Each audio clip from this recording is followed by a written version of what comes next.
Hey, welcome back, everybody.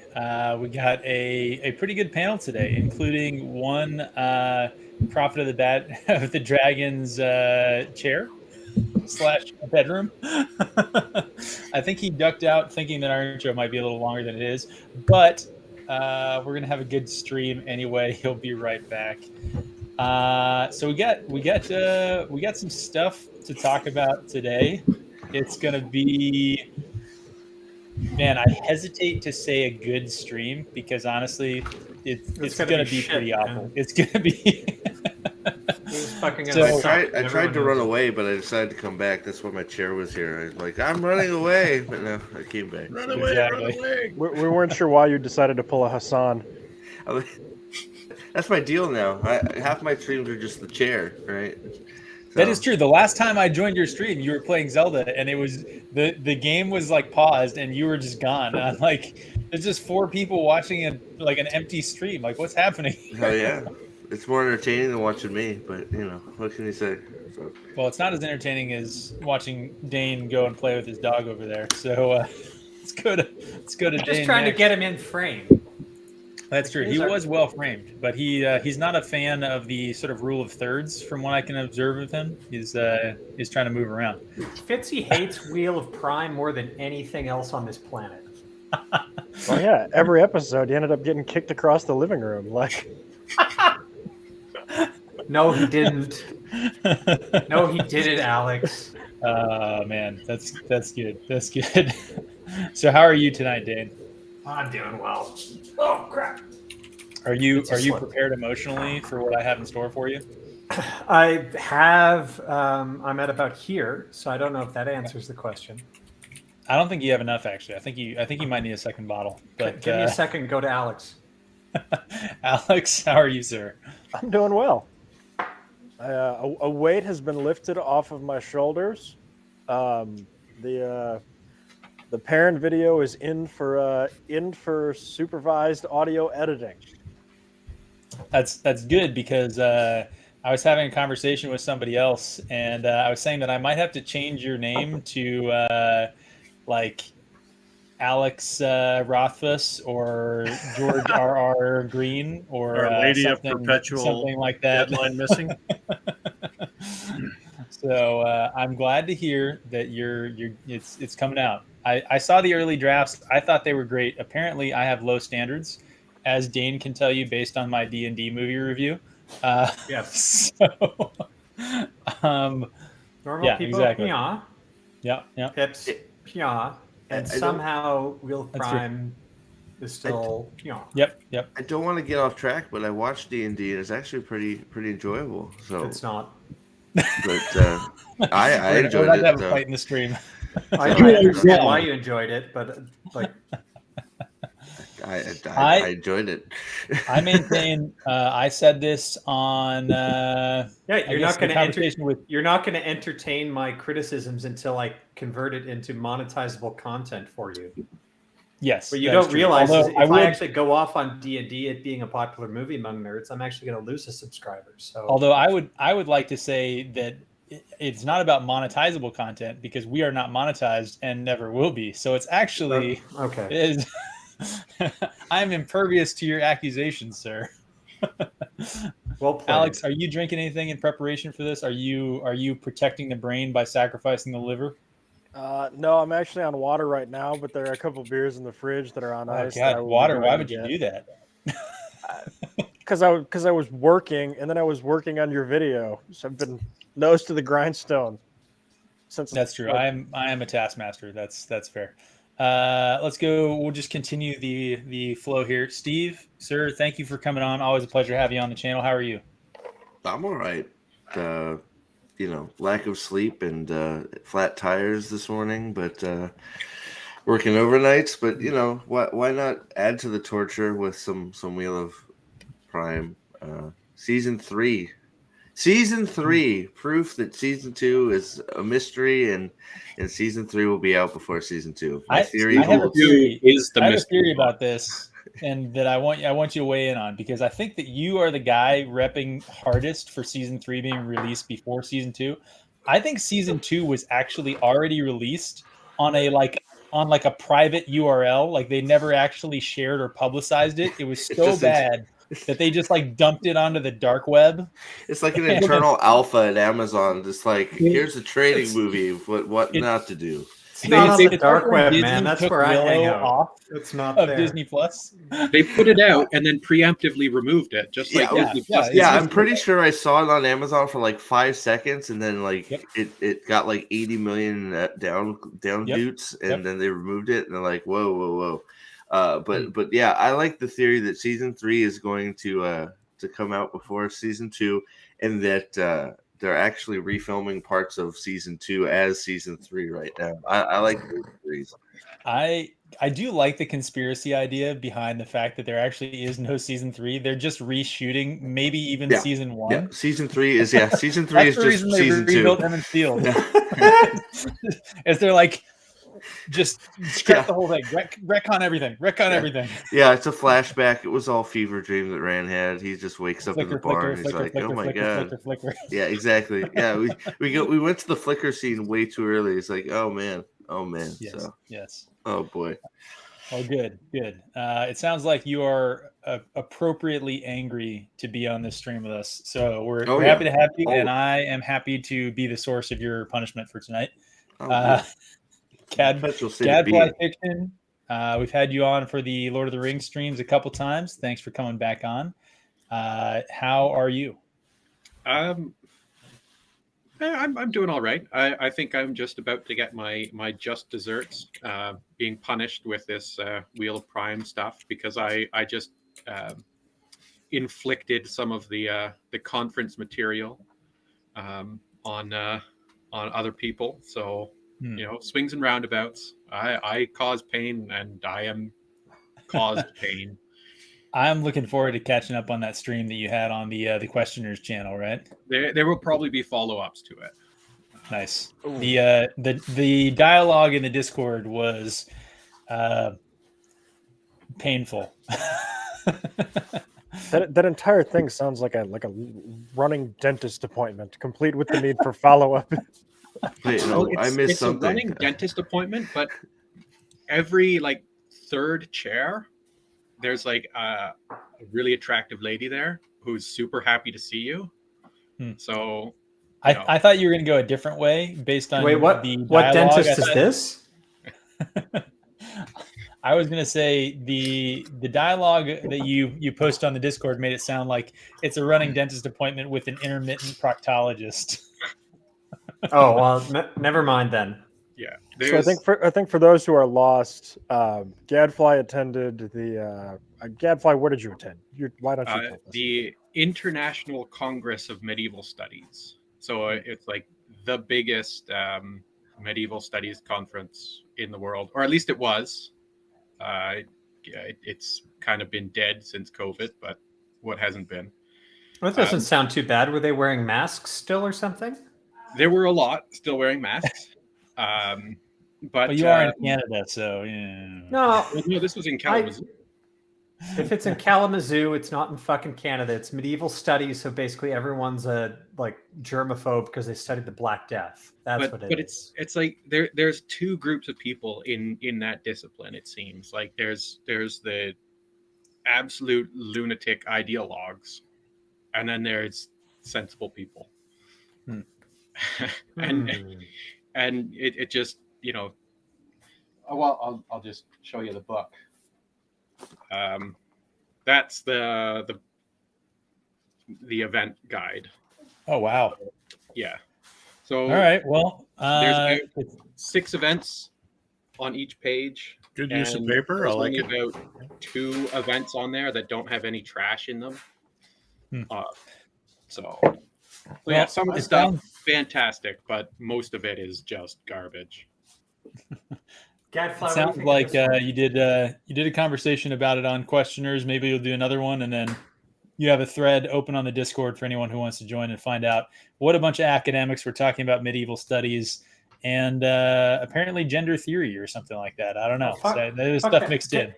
Gadfly, I want you to take Tuckman's A Distant Mirror. Recommend?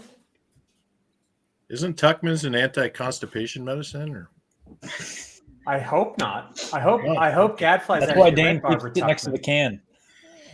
Yeah, it's not been primarily in my wheelhouse because I'm more of a late antiquity person. Ah, But all right. but yeah, I am aware of Tuchman. It's pretty good. For All right. Yeah. I recommend if you want to read the historical basis for a Game of Thrones, just read Barbara Tuchman. Yep. I thought the historical basis for Game of Thrones was the War of the Roses or something like that. But in part, but yeah. Anyway, all right, we've neglected him long enough. Azimoto, one of the OG White Cloaks, looking great with his shades on. I always like it when people give me, a little bit of support. How are you, sir? I'm doing well. Like Alex, I'm drinking water, sometimes called Coors Light. To my horror, I went to the not Miller beer fridge. And it's not Bud. I wonder why that is. I went to the beer fridge and I didn't have any yuppie beers in there, so it's Okay. light beer for me tonight. So, and no, Dan, unfortunately, Coors Light is Miller. So, yeah, that is it's owned by the South Africans. Yeah.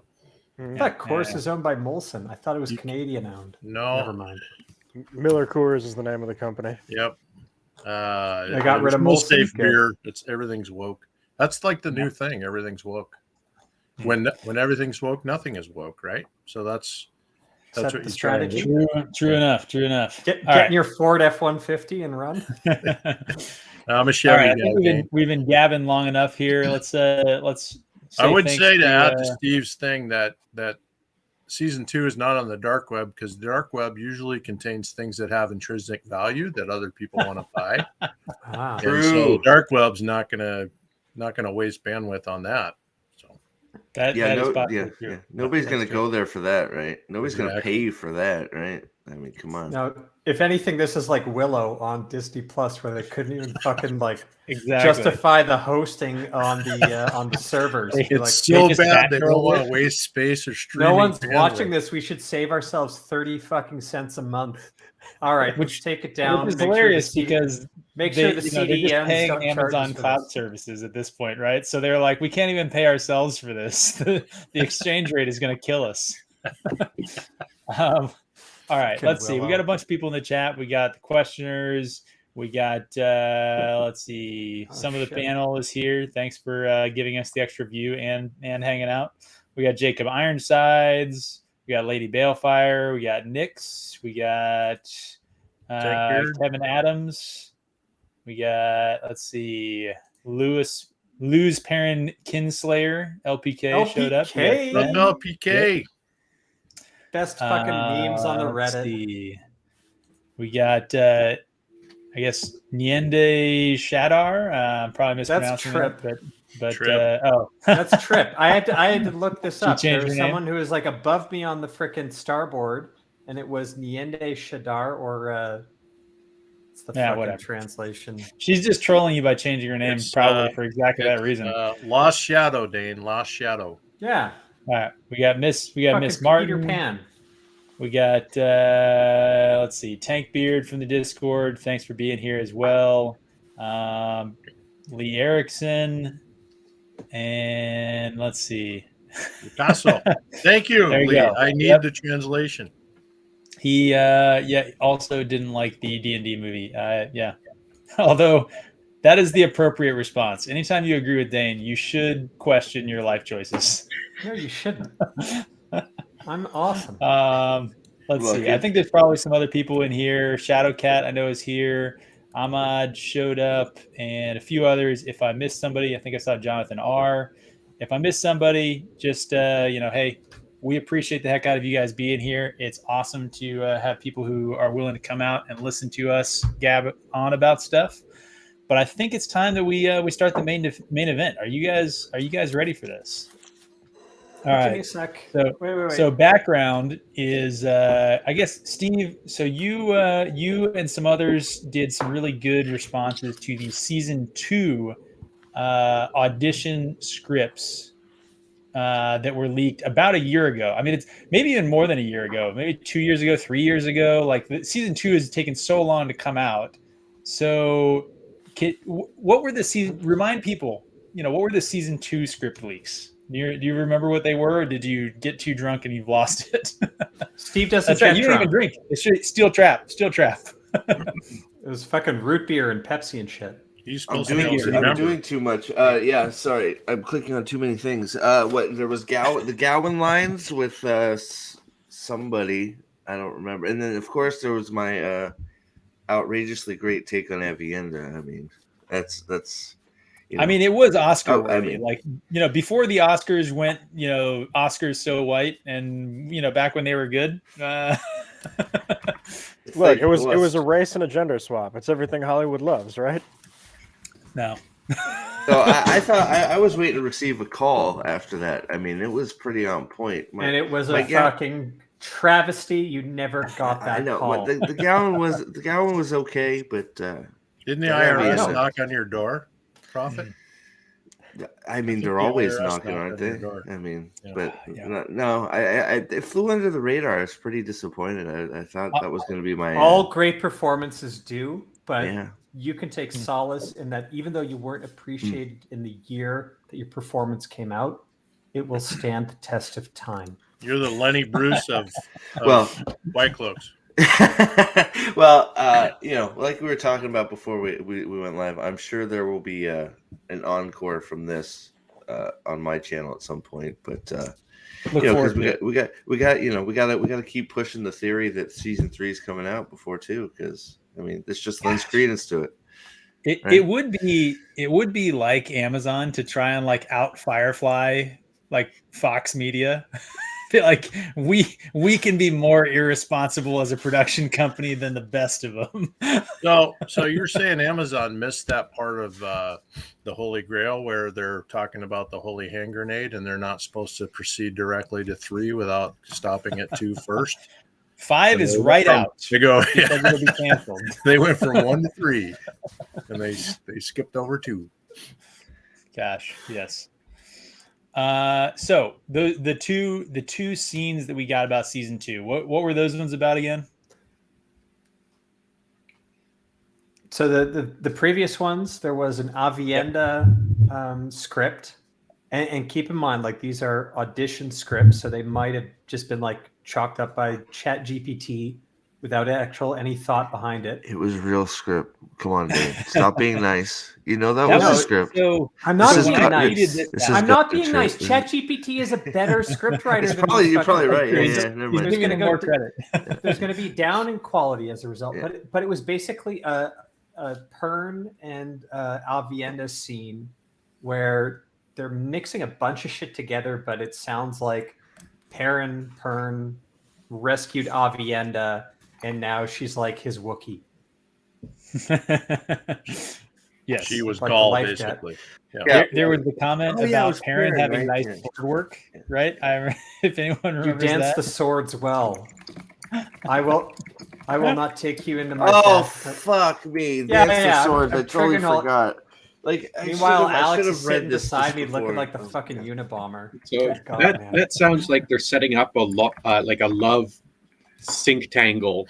It's something. Tango. It's gonna be a fucking. Good God, it's gonna be a love dodecahedron. Like, everyone's gonna fuck each other by the end of this thing. Season 3 is gonna be like the end of the time travel episode of South Park, where it's just everybody in the pile. Going back to the pile. That's how they travel. They just link together and start rolling. They don't. It's like this is really. That's gay. what the wheel signifies. It's even gayer than all the men having sex. It's not really a sex cave. It's how they travel. It's called the Aiel wheel, right? They attach units and roll along, right? No, I'm sorry. No, Rand is facing the wrong direction on the wheel if they're going to use it that way. They want it to look like the scene at the end of the first Conan movie inside the temple where, they're all kind of rolling around, and except all the main characters will be there instead of extras. True. And the second scene was Gowan cooking food for Alana's warders. He was making them breakfast because he wanted to Alana. There was 2 Gowan scenes, and the first one, it seemed like he was chatting with someone who fired a bow and arrow. and there's like only one person who did that, so they're hypothetically thinking that it might be Yvonne or Ivan. Yep. And then there was a second Gawain scene where it's like everything's going to shit and he's deciding to drink in the early morning, and that one was tied more to like like some detail about Ishmael, which made no fucking sense either. But and cooking breakfast for Ivan. So Gawain's going to be one of Alana's warders confirmed, right? Because Gawain wants Alana to put her oath rod in his bum bum. Is that correct? They must have been meeting up for eggs and details.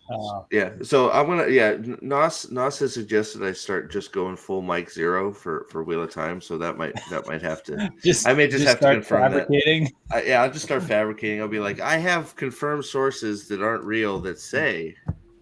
Well, this is going to be a great stream for you then, because we're going to get into some predictions here. So you might actually get a lot of traction with that, Steve, because there's no fucking news about this show otherwise, right? I mean, I'm pretty sure most of the major YouTube channels are one of two things: telling us things that were released 2 years ago again and pretending that it's news, or making up absolute shit. Like the Dragon Mount asshats fucking copied us by calling it a rewatch with like WOTCH.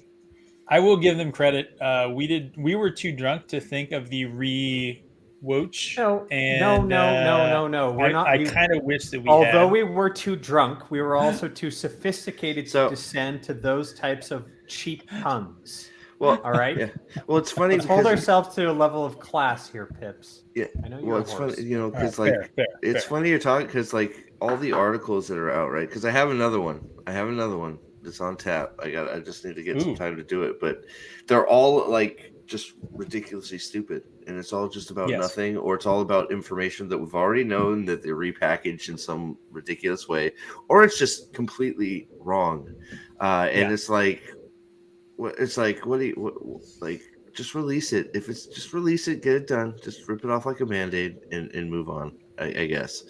I don't know. It's crazy. Maybe they're holding it hostage to try and get them to announce season 4. And they're like, okay, we'll now release season 2. Like Rafe has it down in the basement with Josha. Like he only released Josha to go do Gran Turismo. He's like, you can go do some stupid Gran Turismo movie, then right back into the basement with you. Because Tankbeard, to your question, we actually did do a reaction to the rewatch, which is how I'm going to pronounce that, episode 1, and we determined that like it was both like just too cancerous and also not funny enough for us to be able to do a good react. Like it was just a panel of people who looked like someone was holding a gun to their head off camera, and like it was sort of depressing. I needed to drink, but in the wrong sort of way. Yeah, if that makes sense. Imagine 3 Hannah Gatsby's. Just yes, exactly that. That is it. All right. I think it's time for us to move on and start punishing people here. So let's take a look at the season 3 leaks. That again, just like season 2. This is an audition tape, which means that it may or may not match the actual product, but we here on the White Cloaks think it's probably pretty close. These people don't have the ability to write one script, let alone 2. So do I need? Am I probably better? Once they take the editing pen to it, once they give it over to Sara Nakamura and be like, "Hey, lore expert, make sure that this lines up with the books lore better." Expert. Oh my god. You know what I said about her? I'm just going to repeat it again. If you're out there advertising yourself as the lore expert of Wheel of Prime, you might as well be saying, I was the fucking lifeboat consultant on the Titanic. Oh, yeah. Well, to be fair, she calls herself, I think, a social media consultant, which I feel like Wheel of Time book nerd. Or she does both, but she's supposed to. Because she said many times she's supposed to be the one that is making sure the continuity fits, and that if this happens, that and she, you advertising that, you do a horrible job, or she's just sipping cocktails and taking pictures. Consultant on the Titanic.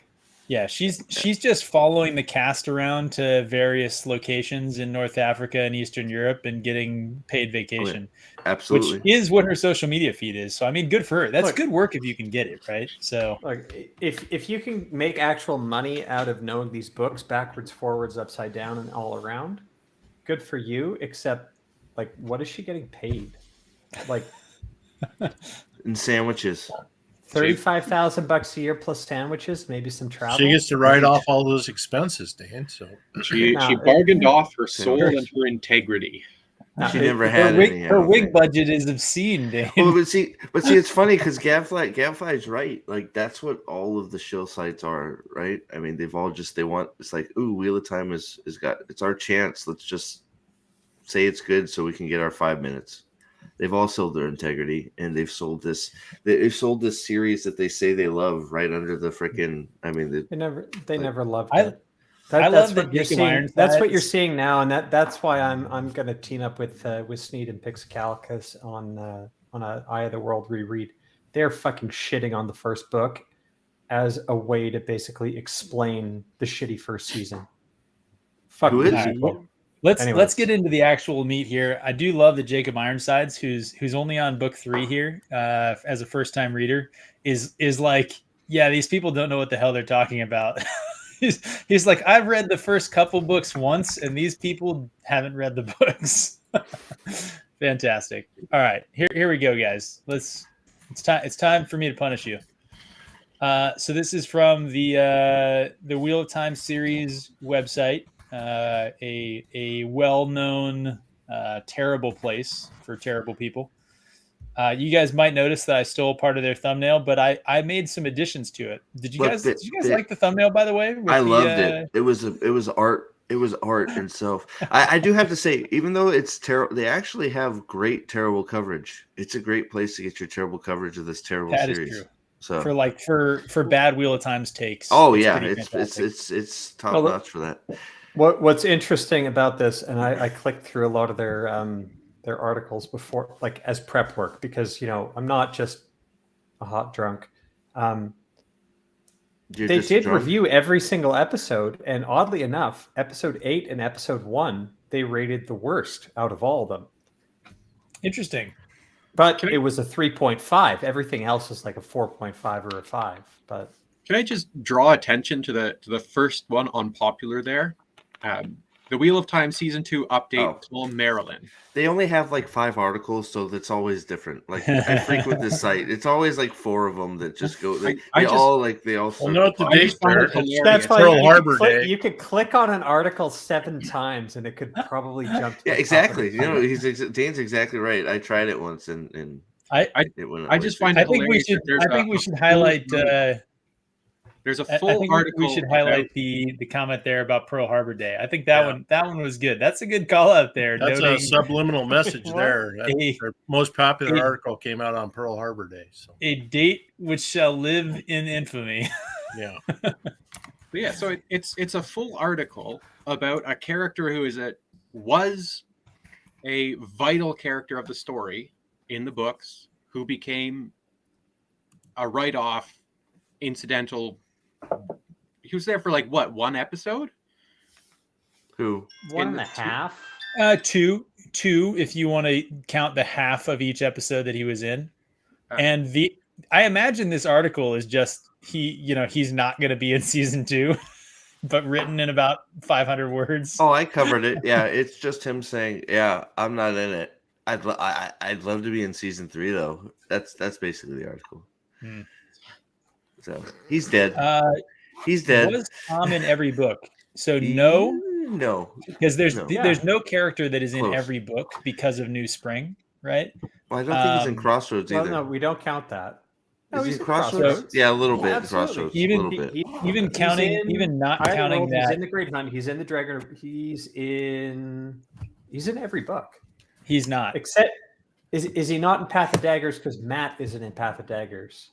Yeah, so he's not in Path of Daggers. So Rand is Rand is in the most, but he's only in 14 of the 15 books, I think. Maybe even just 13 of the 15 books. I saw a chart earlier.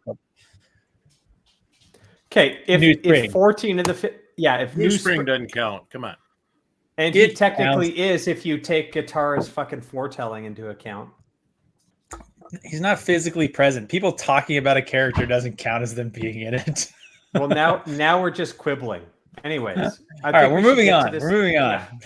All right, so What Series has uncovered 2 audition scripts known in the industry as sides. That's good. I appreciate the inside information. Or directly pulled from the script. Yep. Yeah. It got them 5 extra words in their article. There you go. Season 3 of the Wheel of Prime. That's a misspelling right there. Yep. It's honestly low quality edit work is what we're seeing here. Will contain minor spoilers for the Shadow Rising. So keep that in mind, because I would posit this contains no spoilers for the Shadow Rising, and I want your take. I doubt it. Oh, so this is supposed to have Shadow Rising spoilers in it. Okay. We have well, the show hasn't had spoilers for any of the book yet, so that would be unique.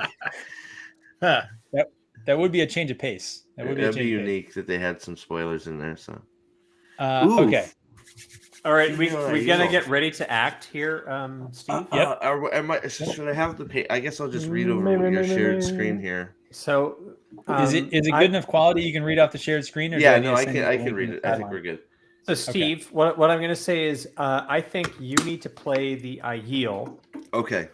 Because we're totally guessing that this is a female character. So what are we doing here? Are we going to read it and then try and guess who it is and figure out what the hell they're talking about, or what do we think we're doing here? I think we let you and Dane read the 2 sides. Okay. And then we just have a free form discussion about it, and we'll see where it takes us. What do you guys think? Yeah, I think that's good. And all I'm saying is I'm guessing that my character, person 2, is Egwene. So just quick, because I know I'm just wondering if I should put a giant fucking mole on my nose. You could. I mean, just get a Sharpie. I mean, not a Sharpie. Try erase. That way you can get rid of it. Yeah. All right. I mean, I think Fitzy is roughly the size of the mole. I'm gonna go get my dog. All right. In all seriousness, since Jacob and Nerporio are in the chat, is there actually anything that could get ruined from Shadow Rising? I doubt it. No, they're past this. If Jacob hasn't read through Shadow Rising at this point, then he's just a slow reader and it's his own fault. All right. Listen to him, Jacob. It's all good. Our discussion will likely include book spoilers through at least Shadow Rising. So if you have not read Shadow Rising, I encourage you to leave a comment, subscribe if you're not subscribed, and then come back, watch this when you've finished Shadow Rising. However, the script itself, I don't think includes anything from Shadow Rising. Is that fair enough? The script itself doesn't include anything from the fucking books, and I will. Well, of course, but we're going to talk. If we're going to talk about Shadow Rising, we don't want to ruin it for new readers. Exactly. All right, guys. All right, I'm playing this as Egwene. Fair. Boy. I think even if it's not Egwene, if it's a male character, I mean, on this show, washed with enough estrogen that it's probably okay to do the female voice. I should have read. So ready, Steve? I'm not ready. Go. Can I run away? I'm not ready. There's your line. Okay, Aiel. Jesus Christ. Get the character, bud. Just come on, tighten up. Keep it up, Wetlander. We're nearing water. What happened? A fight with the Shadow clan over the spring. Judging by the wounds, many have awoken from the dream in this place. We should bury them. They're not worth the time. Our stones, or the stones. It's their own fault. They're dead. What? And if those who killed them are near, even more reason to get moving. I thought the Aiel Yes, were Dean. supposed to respect their dead. They're not Aiel, and I am respecting them. They're what? The two antler run from battle, refuse to defend themselves or those they love. They choose to die for their way of the leaf. And if we don't move now, we may end up rotting. We may end up rotting there beside them. My power is strong. What? My power is strong. My power is strong. But even I cannot take on the full force of the shadow. Okay. What the fuck I mean, is this? My power is strong. Scene. Everyone, yeah, that was fantastic. That was absolutely fantastic. Wow. Cheers. Yeah. Hang on. Oh, that was beautiful, man. I feel dumb. Ozzy, Gadfly, while Hot Dane there and Prophet of the Dragon compose themselves after those emotion-filled performances. Do you guys have any initial thoughts to the characterization of the Aiel and whoever the hell this ignorant person is? My power is strong. Well, what the fuck? So obviously that person is supposed to be referring to the one power. I mean, otherwise, she could be talking about girl power. We can't rule it out. The Aiel said power, but she said my power, didn't she? It's like what? Yeah. Yep. Like, but so either it's Avienda who somehow already knows how to channel, which wouldn't surprise me, or it's another wise one. But in which case, the wise one shouldn't have fear of the shadow, and also wouldn't be using the one power in battle. Gadfly is converting on all of the extra points that are available this round. This is a very good point. What's implied from the last line about my power is strong is that this is indeed a wise one or someone that can channel, and they would have nothing to fear from any Aiel from any clan under normal circumstances. Well, why is it only two? Like, it's just the two of them? Yep. Like, it's just, why are two people wandering around the waste? Because obviously Rand isn't going to the waste. So wait a second. Queen has to be escorted to Ruidian. That's right. She is the dragon. You're right. Wait, what am I talking about? We forgot. Rand just fucked off. He actually isn't in the series anymore. He went to Shara. Who comes with the dawn. It's she who comes with the dawn. Right. That is true. I forgot. Maidens get it done. Fantastic. Ozzy, did you have any thoughts about the line here saying a fight with the Shido clan over the spring and the dead are the Tuathuan? Bring it up. Bring it up so we can see it. Like, well, first of all, they should hand out Wheel of Prime monogram barf bags when they release stuff. That'd be a pretty good party favor for this. But it'd sell more than all their other merchandise. Like the Shadow would attack the Tuathan. Yeah, I actually can't even. It's a good thing there's no spoilers in this because this makes absolutely no sense whatsoever. It's absolutely 0 sense. It's my power near the Tuathan. They have like an anathema or an aversion to them. Exactly. And most of them don't understand it, but the Shadow the would never attack. Gleeman and the Kyrienin up until Lamin's Sin were the only ones that could effectively cross the Aiel Waste. And the reason why the Tuathan were included in that as people who could cross it is because they went unmolested. They were one of the very few groups that the Aiel stayed away from. Unless this is pulling forward from fucking Lord of Chaos, when you actually have a scene of butchered Tuatha killed they weren't by butchered by the Shadow. No, I think they were. No, they were the scene. Yeah, okay. Before we get on, I just want to highlight a comment from Lee Erickson. I just want to remind people, though, the chat and conversation is full spoilers. The script is no spoilers. So here you go. Lee Erickson, I think this one is important because the implication that you'd see Tuathuan bodies and think that they are Aiel. Yeah. Oh, oops. Yeah. Like what? Yeah. Well, I mean, I know that sorry. they didn't make Sorry, the- guys. How can you think anybody is anything when there is no ethnic grouping? yeah, Like, there's no homogeneous that's ethnic true grouping enough. in this It's- world. they- So they must It be. could be You anybody, right? look at Avienda's dreadlocks and you look at fucking Aram's dreadlocks, or They must have who's been trying to catch a sandworm Rayan, in the the waist. guy who had the Like, fingerless gloves and was doing the drumming. They fucking look alike.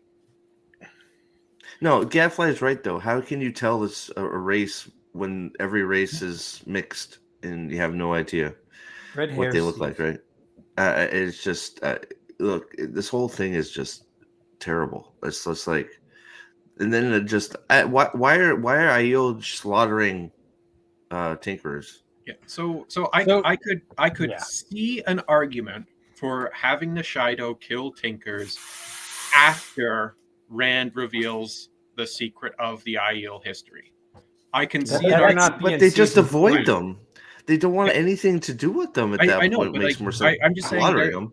there is a potential argument for that, but that means that this is something that happens. Look, Much later. we all Like, know what this this is is. We all much know what this later. is. We all know what this is. This is another BS shortcut to make the Shadio evil. That's all it is.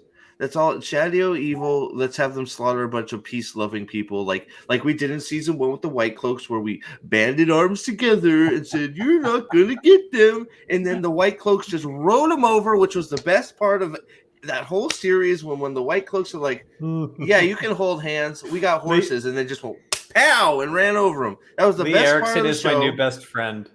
G.A. Yeah, Dope. Lee Erickson crushing it. These are fantastic. It's just, man. But like everything else about this situation just makes no sense as well. Like the wounds being the signifier of that it was the Shido killing them. Like that makes no sense whatsoever. Well, wait. Because the footprints in the dirt were two sort of, they weren't single file like they would be if they were sand people. And the spear, only the Shido Ale slices, can be so precise. Yeah, the spear point slices were too precise for anyone but Imperial Shido. From the dialogue, I'll say it's nonsensical. But if there's additional context, like they were killed with spears, they're killed with Aiel, or maybe there's who knows what they're gonna do. Like, I'm loath to come here and kind of conjecture what could justify this dialogue, because I think Alex planted this dialogue. I think he made it up, and he's a trickster. No, the one thing that I'm wondering is, are you sure this is Egwene and not Rand? I think it's Rand. It's a person. It's a person who's performing worse than a woman. Their dialogue is limited to like 4 or 5 sentence. It's gotta be Rand. 4 or 5 word sentence questions, and having to be educated. Yes. Yeah. So here's my thing. If this is a side and therefore a audition script for a character that you wouldn't have seen in a previous season, I'm thinking person 2 is someone who's established, and I'm thinking the Aiel is a new character, and that's why I think it's probably a Mies. Yeah, it might be because of the wise one and my power type shit. Yeah. And she doesn't really interact with anyone who's a wetlander other than with Egwene. Is that a terrible line or what? I think the assumption that you're making that's incorrect is that this is from season 3. I suspect what they did was they took a section of the script from season 2 and used that as the audition script for season 3, because they're still kind of writing the script for season 3. Maybe. So no, I think this is Lost Rand having left the Eye of the World, going to the desert, finally gets to the Aiel Waste, and is rescued by some. All right, Alex, you're getting into season 2 predictions, which is going to be a separate part of this stream. So we got let's put a pin in that. Fair enough. You nailed it. See, Alex, say, like you said, man, we're on the same wavelength, brother. Like I would that's also exactly like what to I'm say I hope that the audition actually was more than just these couple lines. Nope, But, it wasn't. I mean, No. hoping this do not No, go hand in hand. What based on the quality of acting in this show would make you think that they have a rigorous audition process or multiple applicants? Like people, they have actors leaving this production because they're like, my agent told me that it was either leave or he's dropping me. Look, oh god. So like, oh Jesus.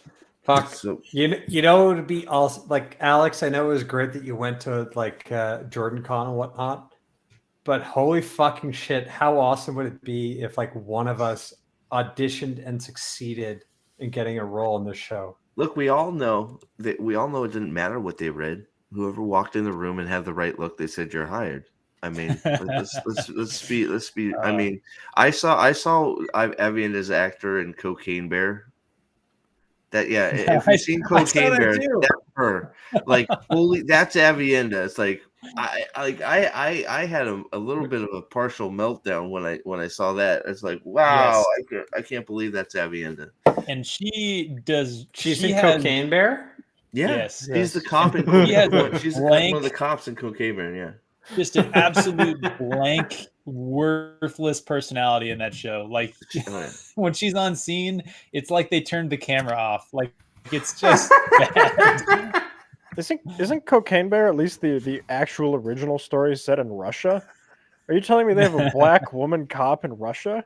Because press X for doubt on that one, buddy. They said it in, I don't know, Missouri or something, right? Tank Beard brought up the Shiriam audition tape.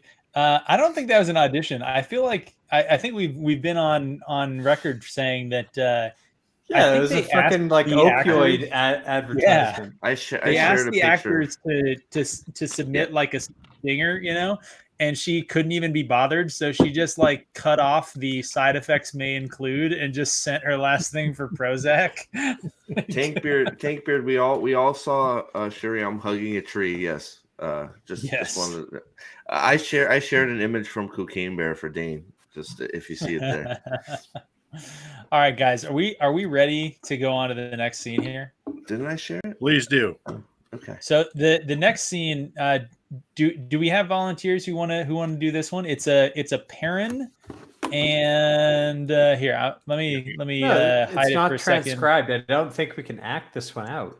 Oh, that's a good point. This one is okay. All right. So I could narrate it if you want. I'll read off what they have, and then we can just talk about it. Just do a serious, deep voice. Work on your southern accent. I was going to say, you're asking deep voices. Ozzy needs to read it.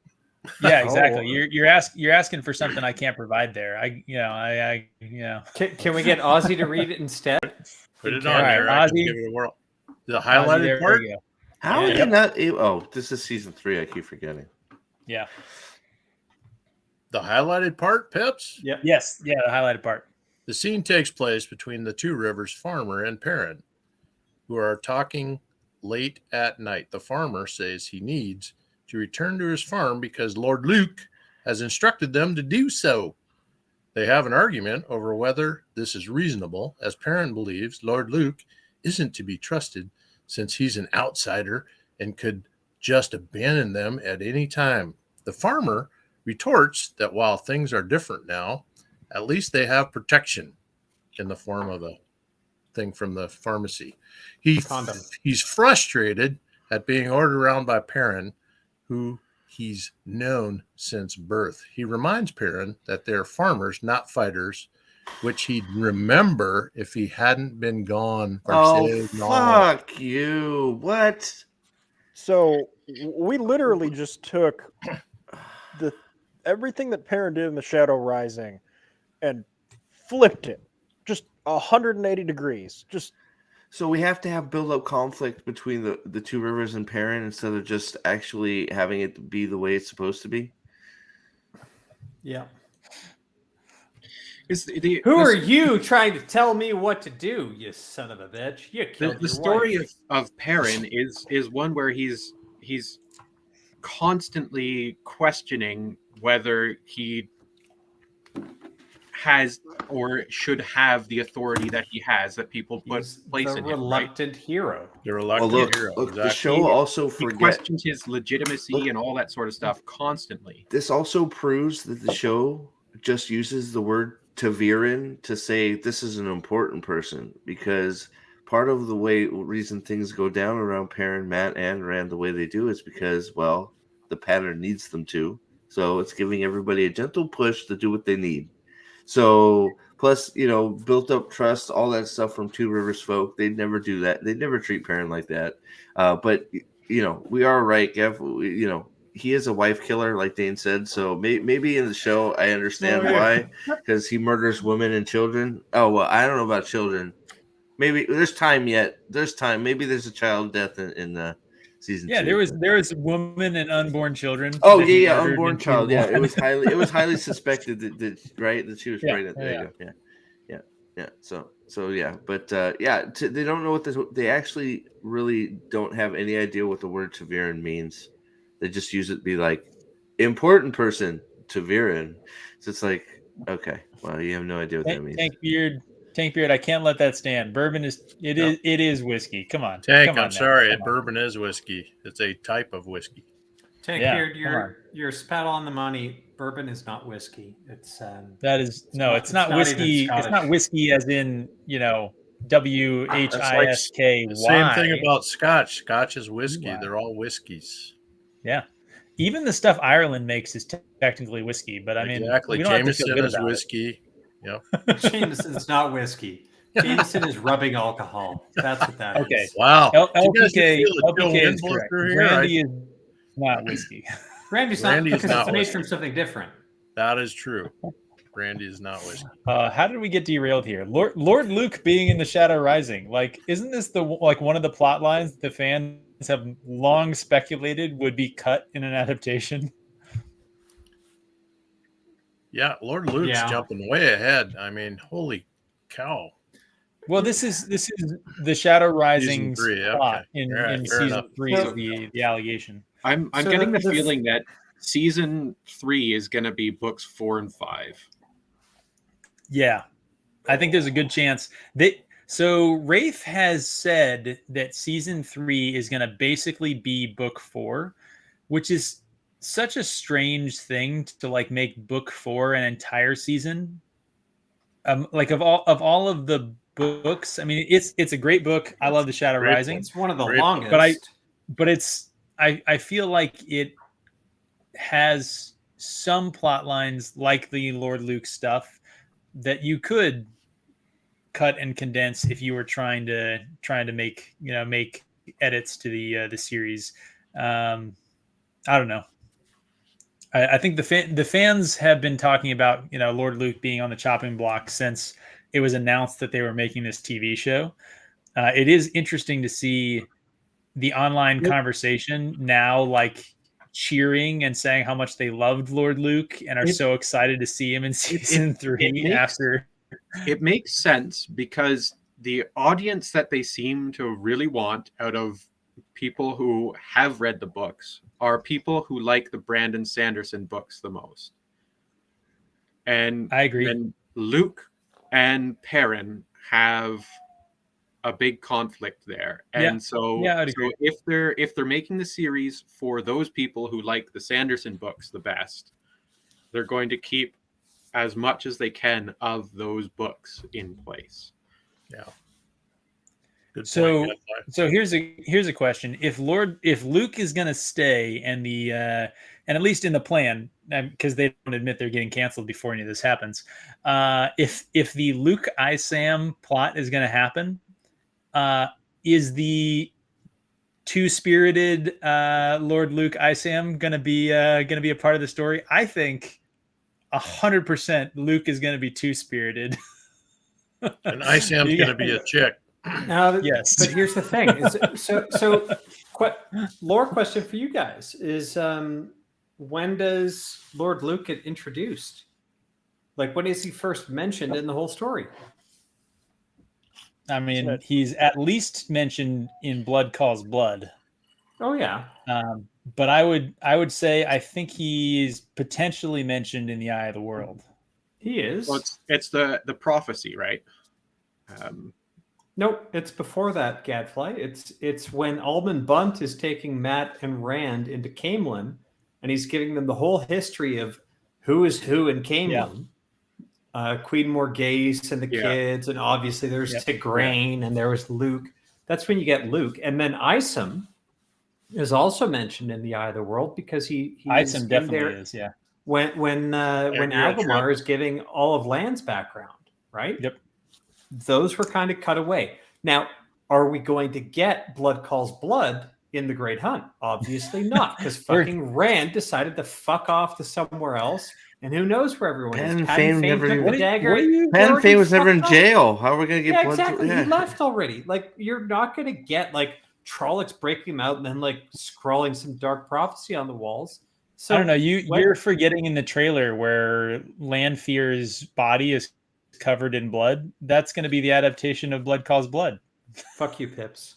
I would just love for them to be like, oh shit, we need to include this important chapter. Just have like, as soon as Padden Fane walks out of the room where Perrin did nothing to stop him because he's a baby back bitch, like all three of the two Myrgels and Padden Fane just get grabbed by the guards and thrown into prison. Like, perfect. Now we can do Blood Calls Blood. Like, maybe they throw Perrin in jail for being a pussy. I would love that. That would be fantastic. That's not an arrestable offense in Shinar, apparently. They'd have that would actually be great because that would mean Matt is in jail and not doing anything. Perrin is in jail and not doing anything. And Rand is lost in the wasteland, not doing anything. So that would really clear the board for Rafe to do whatever he wants. Could you imagine the story of the Great Hunt if Perrin was the whiny bitch that he is in the show? None of the Shinarians would give him any respect whatsoever. To be a little bit fair, all three of the boys were kind of whiny bitches at some portion of the Great Hunt. Yeah, but like the Shinarians would see that Perrin just let this freaking massacre happen and walk away, like let the people walk away, right? And they would hold no respect for him, like a man who did not stand up to the Shadow at all in the Borderlands would be somebody that would rightfully be like sent into exile, if not. Well, but it's even worse. All the women's fault in that scene, right? Because it's the women who are guarding the door and actually like got tricked by. Oh goodness! Oh my gosh! Dane, there's a thing that we've never discussed in all of our rewatch: the implications of Perrin being left behind when the women and children are protecting the city. How did we miss that? Like we implied it with him being away the leaf bitch, but. Oh man. Okay. You know what? So pick up his dick, take his balls, hack him off. Just like that's who he is. That's our character. There's going to be firsthand witnesses to his cowardice too, because what we learned in the sort of around the production talk about season 2 is that I think every single person who's laying dead on the floor in that scene is actually still alive in season 2. They're going to get resurrected by Egwene. Yeah. And they're going to have something to say about Perrin. Yeah, well, Egwene because Egwene figured out how to resurrect people. We'll have zombie Agomar, that zombie was totally Loyal. Possible as like the one thing the one power could do, as opposed to the one thing that the one power could not do. It was also Egwene's gift, was raise right? the dead. It's not that Egwene was really good with working with Earth. It's that she was a great healer, right? Yeah, the one thing that we know about her is that she was the strongest healer in a generation at the White Tower. I would not be surprised if they said that was setting up her healing the rift in the White Tower. I would not be surprised if that was what they said was. That's how they're setting up her cleansing the friggin' male half of the Source. Like you're not thinking big picture enough. There's pivotal moments that she has to steal. Guys. Rand is going to be guys, on the like, leash, honestly, and Nynaeve and Egwene are going to have the 2 bracelets, and they're going to cleanse the source. All right, you guys have seen The Producers, right? The Broadway play that's been adapted like twice in it. Honestly, like, it's for different motives, but they're not trying to make a show that goes for 8 seasons here. They're trying to basically make a show that gets canceled so that they can play a victim. That's the only way to explain it. Like, Ragnar decides, like, all right, I'll write the first script, and then I'm going to find the biggest fucking retards I've ever met in my life to write the scripts for episodes 2, 3, 4, 5, 6. It's going to go south like you wouldn't believe. Midway through, he realizes, holy fuck, these people are completely retarded, but somehow they're writing better scripts than I am, so I better write the last one. And then he basically tanks it. He's all about getting canceled. If he gets canceled, then he can be a victim. That's what he wants to be. He wants to be a canceled victim. Be like, my poor show. All those white cloaks basically online said that my beautiful production was terrible and I was trying to be too inclusive. And weep for me. That's what he wants. It's a win-win situation for him, because either he gets to claim being victimized and victim of istophobia, or he fails upward. And right now he's failing upward because he's got what is it? God of War. God of War. He got that movie. Well, so he did Uncharted too. What's the opposite of Kobayashi Maru then, Gadfly? Because that's what he's doing. The never lose scenario. Yeah, he's just he found the a way to opposite lose of Kobayashi the only Maru win scenario. is that we keep doing what's happening and make sure that he has to make 8 fucking seasons of this crap, and it just keeps getting worse and worse. But they keep throwing money at it. I will say that I do think that he wants it canceled. I mean, he has to, because right now it's just a millstone around his neck. Like he has to know he's doing a terrible job. He wants to move on. Yeah. He wants to move on to another project. He wants to do God of War. He wants to do something that he thinks is going to be easier, because this is too hard. This is there's actually lore. There's actually fans. There's people who know that he's a fraud, and he just wants to go on to, like, he wants to make boys. That was what his calling was. Wait, what? Easy now, Peps. Easy. I think he means bros, but bros. But no, sorry. I think you're 100% right, because that is sort of right. how it works is because he got in with Sony, he's having to make Sony movies. And so if he can get out of Sony movies, he can start making other stuff. But either way, it's not great. Do we have another scene? No, that's it. We are on to the season 2 prediction section of this fine evening. Can I thought of something of the first scene, because one of you guys mentioned that it might be Amos and Rand, or it might be a wise one, and the person 2 might be Rand. Yeah, the wise ones were waiting for Rand to arrive. Yes, and regardless don't overthink it. Like they would have showed him respect and stuff, whereas like in this, it clearly the person disrespects Rand. So they've gotten that wrong as well. Could be I mean, you got to think. So they're adapting the entirety of the Shadow Rising is their plan, right? And the wise ones respect the Kara Karn, but they kind of think Rand is a little bit of a dipshit. Right? There's something there.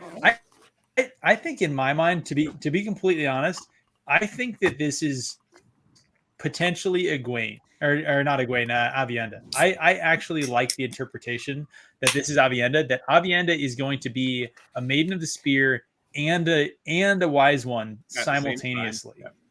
She's not going to have to give up sense if it's the spear. Avienda and Rand to me. Yeah, because if she was already a full-fledged wise one versus a wise one's apprentice, then it's all the stuff we talked about before, where a wise one is untouchable, right? Like would even among the Shido, the wise one would have nothing to fear from the average Shido, person, right? Yes. So it's only after Savannah takes control that things start going. But even then, that's only within the conspiracy, right? Like everybody else would be horrified to learn that. Yeah. So the average Shido or even the Meridine, the brotherless, none of them would harm a wise one, even if a wise one was like stabbing them in the throat, So, okay. So here's the question for the chat, and you guys, let's put it this way. So we got a bunch of people in the chat here. We're on to the season 2 stream, and we can do one of a couple ways, or the season 2 predictions. We can start by showing the season 2 predictions made by another YouTube content creator, the channel which shall not be named, and we can discuss their predictions. We'll say that that's 1. So put a 1 in the chat if you want that. Or a 2 would be if you want us to lay our predictions. I got a spreadsheet. I'll start tracking them. We'll do it real time. You guys can contribute. So we can do that first and then loop back and talk about what the shills are saying. So that's option 2. Option 1, talk about the shills first and then do our predictions. So what do you guys want to do?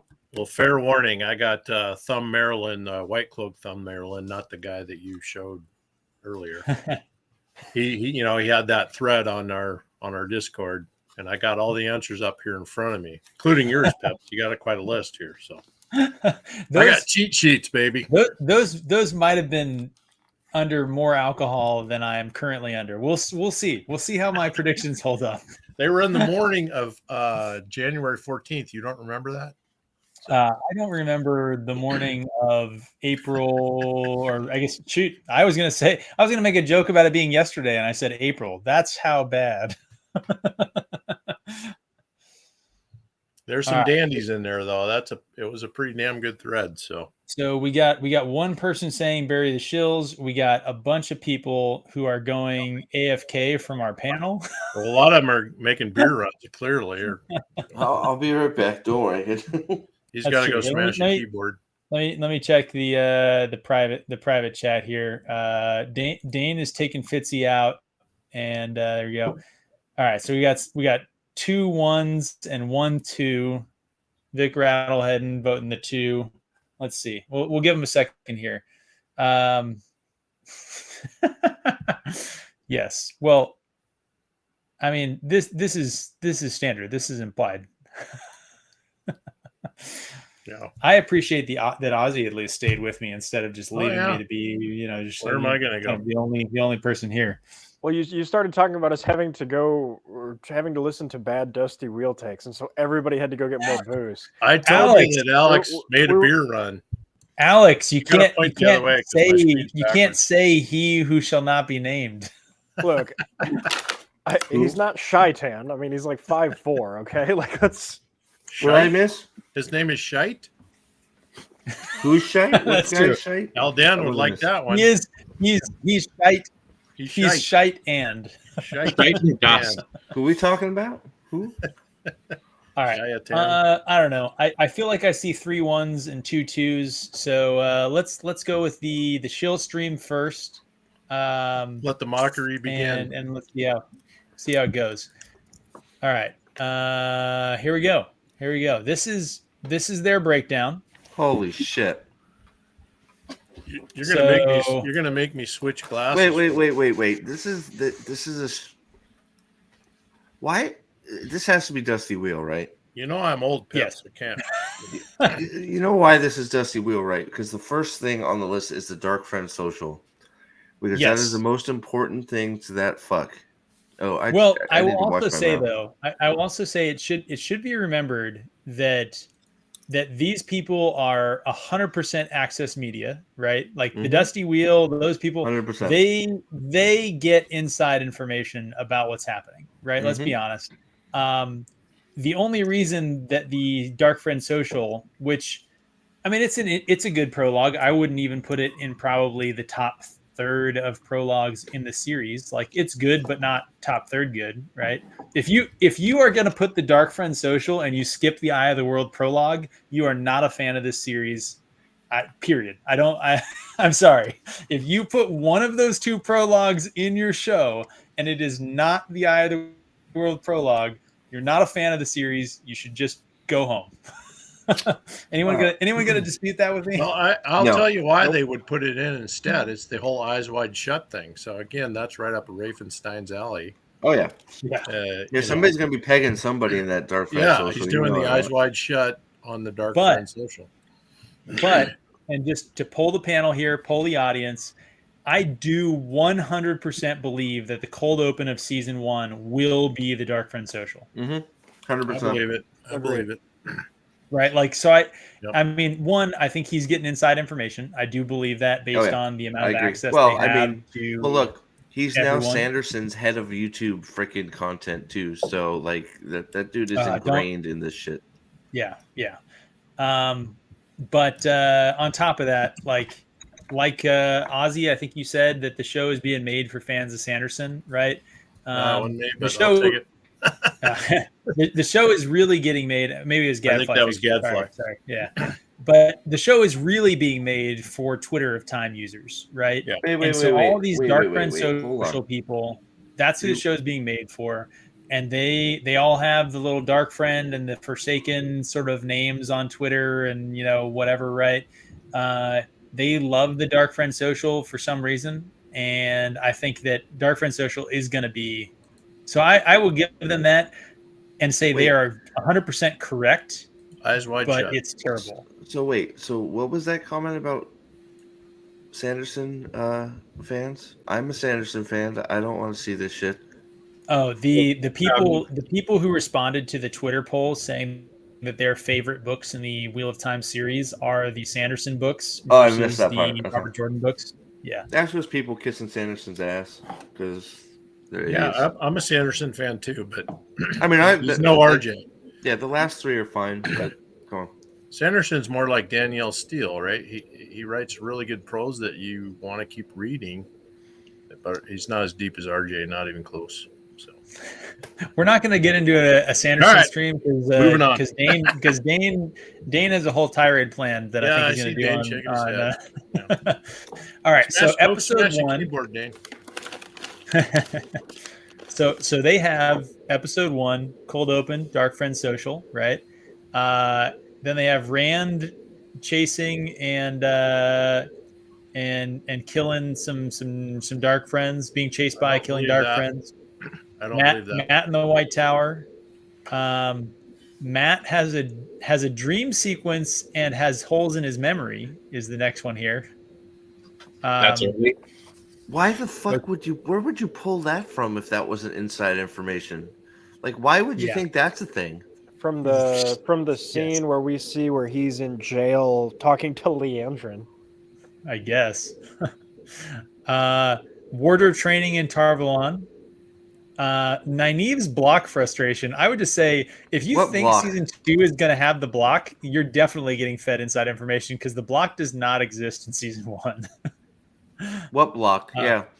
Why would she like that? Yeah, like if any of this, so like if that and the dream sequence are in it, he's definitely getting fed stuff because there is no indication that Nynaeve has any power, any trouble channeling at all in season 1.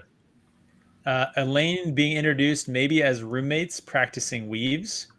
Egwene and Nynaeve in Tarvalon. And then Perrin and the Shinarans on the trail. And then you'll notice here, the bottom of some of these got cut off. I will admit they could potentially have other stuff on here. They never scrolled down far enough on their stream that I pulled this from. So to highlight here, so we have Rand all the way up here. We have Matt a little bit here.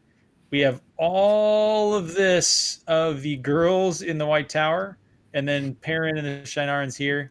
So that's their call on episode 1. No mention of Moron though, so I don't know if I buy it. She's either the first thing after the Darkfriends social, or she's the last thing of the episode. Yeah. And she could be down here. She could be all the way down at the bottom where it's chopped up. Fair so enough. if she's the last thing on the episode, then I can see Rand being. Well, it's gonna be Moraine. Like at some point, they may start with Rand being chased by Darkfriends, but shortly after, it's gonna be Moraine and Land tracking him. Yeah, saying he went this way. Right, or some They bullshit. obviously have Moraine as the most important and the person that they care the most about. So that has to be like the ending of the episode that keeps people on tenterhooks, right? Like, look, oh man, why would they even mention a block? She has no block. The whole reason for her to have a block was eliminated from the series. So why would she have a block? Well, the cure for having a block. The cure for her having the block is eliminated for the season for sure, from the show for sure. It's the lazy writing.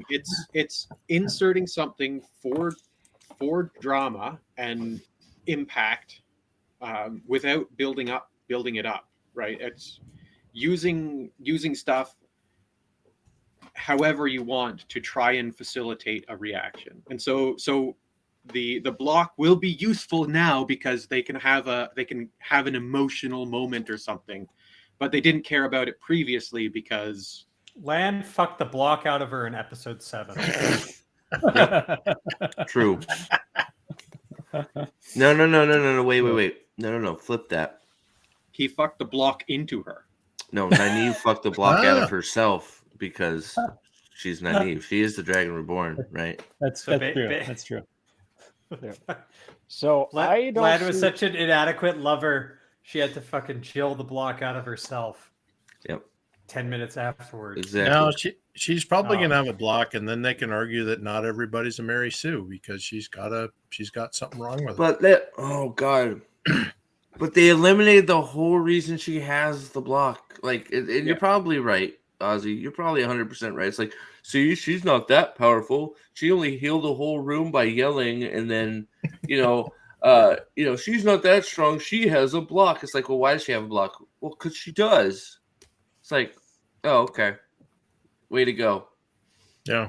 Yes. Way to take a great tool to depower Nynaeve a little bit and screw it up. To be honest, they're never going to spend sufficient time to explain what blocks are and like any of it. So like it almost like made sense to not have her have a block, and just like she just took a long time to overcome her like wilder sort of like habits.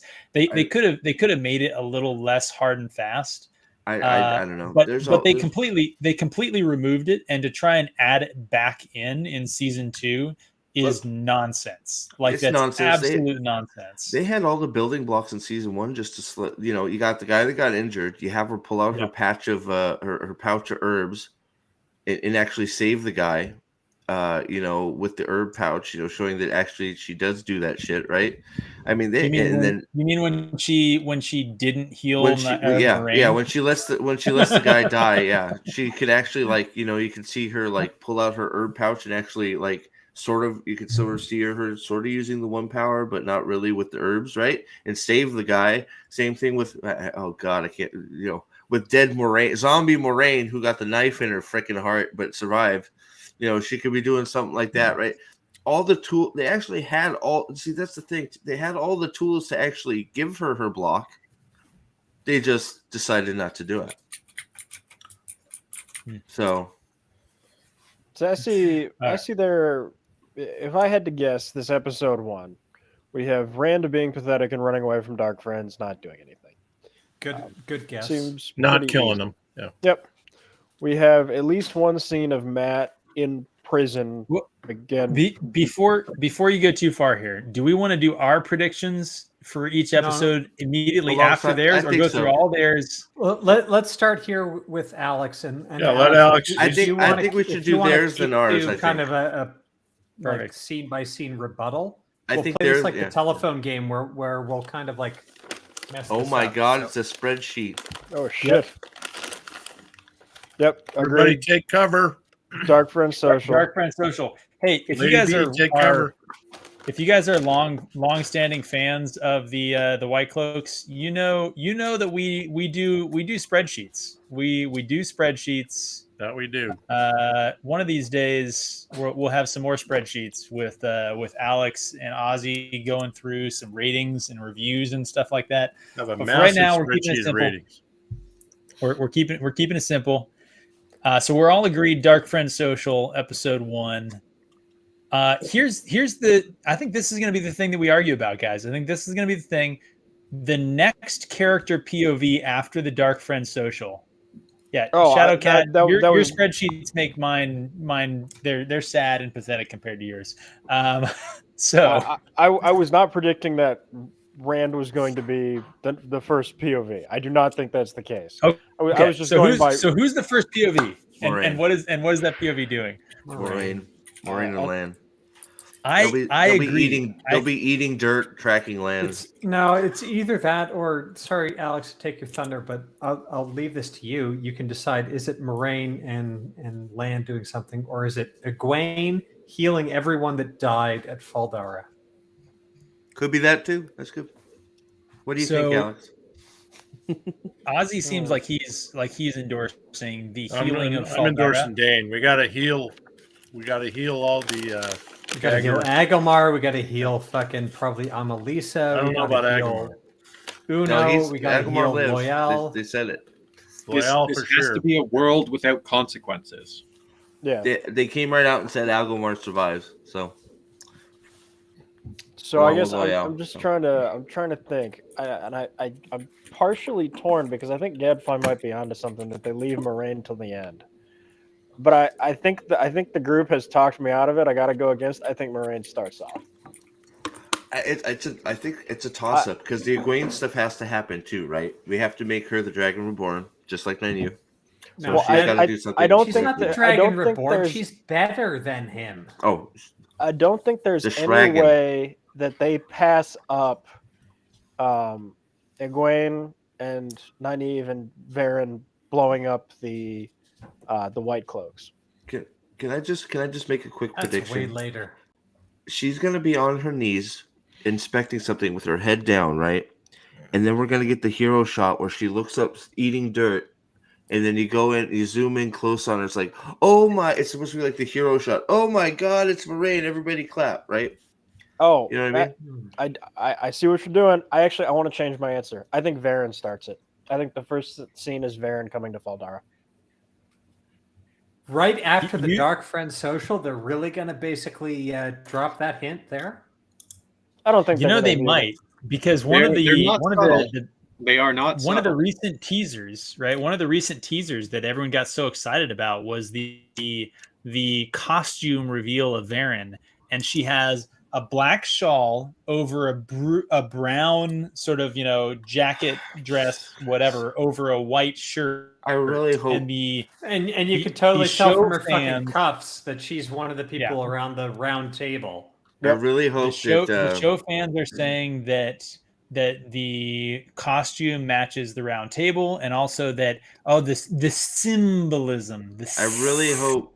I hope none of our new readers are here, because that would suck. But we said spoilers. If they're here, we can't help them. Yeah, no, you're right. I'm just saying that it sucks that they didn't even do that in the show, though. But go ahead. Yeah. Yep. So I think that is a good point, though. I think Varen coming to Faldara is the first scene. I think you're probably right. I'm gonna because this is a good point, because Varen's not going to come with like the Amerlin and a whole bunch of other Aes Sedai, because they already went to Tar Valon. Yep. Or I'm not sure I agree with you. I think the Amerlin seat shows up the next day. Because I think I think you have to have the heart-to-heart conversation between Moraine and Siwan, where Siwan has to give her a pep talk and inspire her to go be her best self or whatever. In Angmar's bedroom, since he's dead. Yes. Yep. Good. This will probably be 20 minutes of the first episode. There's going to be an intervening shot. So I think if we're doing Varen arriving and then the healing of all the Faldara sort of dead, right? I think it has to be the shot of Matt in Tar Valon, or maybe the shot of Rand running away. Yeah, I'm not sure Right? we ever see Nynaeve and Egwene heal Faldara. I think you're giving Rand too much screen time. I think the end will be Rand running away. I could see the last scene in the episode being Rand. Rand, that scene. That scene they previewed that he's looking back as he's going into wherever he's going. I think that's going. I don't think Rand's going to be in that whole episode. I think that's going to be the last shot is him looking back over his shoulder and going wherever the hell he's going. Chaotic Neutral is saying what all of us wish was happening. That is these are facts. So you guys are not on board with Nynaeve and Egwene healing people in Faldara anymore. You think that's it's just going to be like they're all fine and like it never gets explained. It'll be a passing comment like that we just got finished healing them or something. They're not going to show it. The Marilyn Seat and her entourage will show up to heal everybody. I think you guys are giving them too much credit. I don't think there's that much cause and effect. I think it's literally going to be Game of Thrones season 8 where they have the big battle and all the Dothraki get wiped out, and then the next episode everybody's fine. They're just sitting there and they're like, I feel happy. I have an idea. There's a big huge hole in his torso. Hold on. The only thing that I could see is them healing the named characters. I could see them healing Agomar, Loyal, Uno, and so hold on. Can I interject here? So if we are entertaining the block thing from their maybe this is where they show Nynaeve trying to heal people, but she can't. No, it's too good, Prophet. I'm not buying it. You're probably right. You're probably right. All right. So we gotta get the next item on here. Do we want to say it's Matt and Tar Valon then, or what do we want to say? So are we talking scene by scene, or are we talking plot point by plot point? Because I could easily see a scene of Matt but he doesn't have a relevant contribution. Yeah. Yeah, they introduced a new actor. Yeah. I think Alex, I think that's a fair assessment for all of Matt's scenes in the season. Yeah, so Pips, go ahead and put Matt in jail. Because I strongly suspect that all of the scenes that we saw, with the exception of maybe, I think the scenes that are getting leaked that weren't a part of that teaser reel, I think those are all from the first episode. Probably.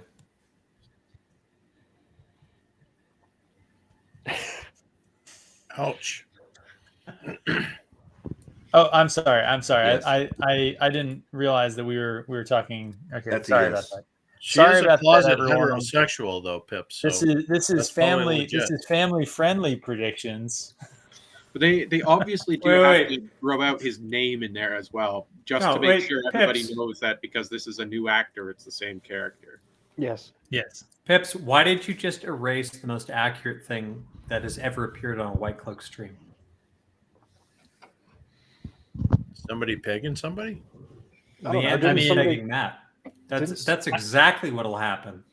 I mean, I want people to not know that we have such good inside information into the production, right? Like they'll start accusing us of being shills if we just make a scene for scene, just perfect prediction of this show, right? Like true enough. The Andrew's dark past, right? Don't forget, we get to see that. So I have to ask. There's always been a long running debate about the shill sort of moniker, where some of these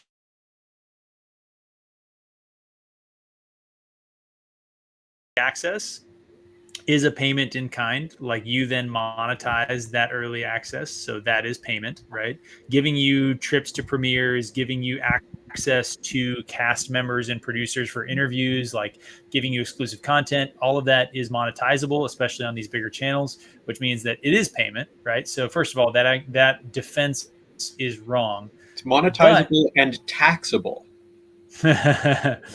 But here's the question for the chat section, because I think this has come up in the Discord. So is this more of a shill situation where they are getting paid for their takes, or is this more of a like my favorite book's girlfriend, or I guess my favorite book's boyfriend with Rafe Jenkins, took the book out for a nice dinner, and it would have been rude for me to tag along. Like, is this more of that situation? Is that what we're seeing on these channels? Sorry. Maybe I should just drink more. Yeah, I think you're on point. I'm trying to think. So we have to have a big scene where the Amerlin gets out of the carriage and basically takes over.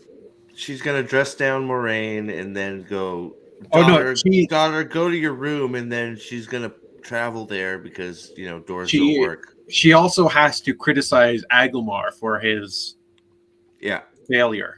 Yeah, for being like late to receive her because he's zombie. Dead. Can we revert to? Can I please make a request? Can we refer to Loyal and Agelmar as zombie Loyal and zombie Agelmar from now because they're both dead, as opposed to zombie Nynaeve, zombie Egwene. Oh well, I guess they're all zombies. Yeah, I guess it doesn't work because they're all dead. Shit. All right, never mind. My bad. Yeah. So okay. So I mean, I'm assuming at some point they have to have the big meeting where they have to get dispatched. Egwene and Nynaeve and Matt because Matt's not in Faldara because the show's retarded. Nynaeve and Egwene have to go basically to the tower. This whole episode is going to be. There's only going to be a handful of scenes of the boys. I think that's probably obvious, but everything on this column has to be about the girls and their trip to Tar-Valon. Well, do you think Suwain is going to double banish Moraine and banish her again to go after, but then secretly have a meeting to send her after Rand? Is that was it? She's going to publicly dress her down again, and then send her after Rand. See, I could see her being sent to retired sister with unknown mystical knowledge to get unblocked. To get unsevered? Or untied off. So John Agelmar was stabbed in the heart, but by a Loyal was also stabbed by a Fane's dagger, and they have come out and said both are still alive. So Agelmar was stabbed through the heart, hard enough for him to be pinned to the wall. Yes. Dangling. But they are alive, according to the show. So I gotta tap out, guys. So I'm gonna leave you with this. I do not understand how they could bring Agelmar back. So it just unless he's a ghost, he's a Jedi ghost. So maybe he's a Jedi ghost. Well, luckily, we know that it's happening, right? They've officially announced that he is still alive. Come on, right?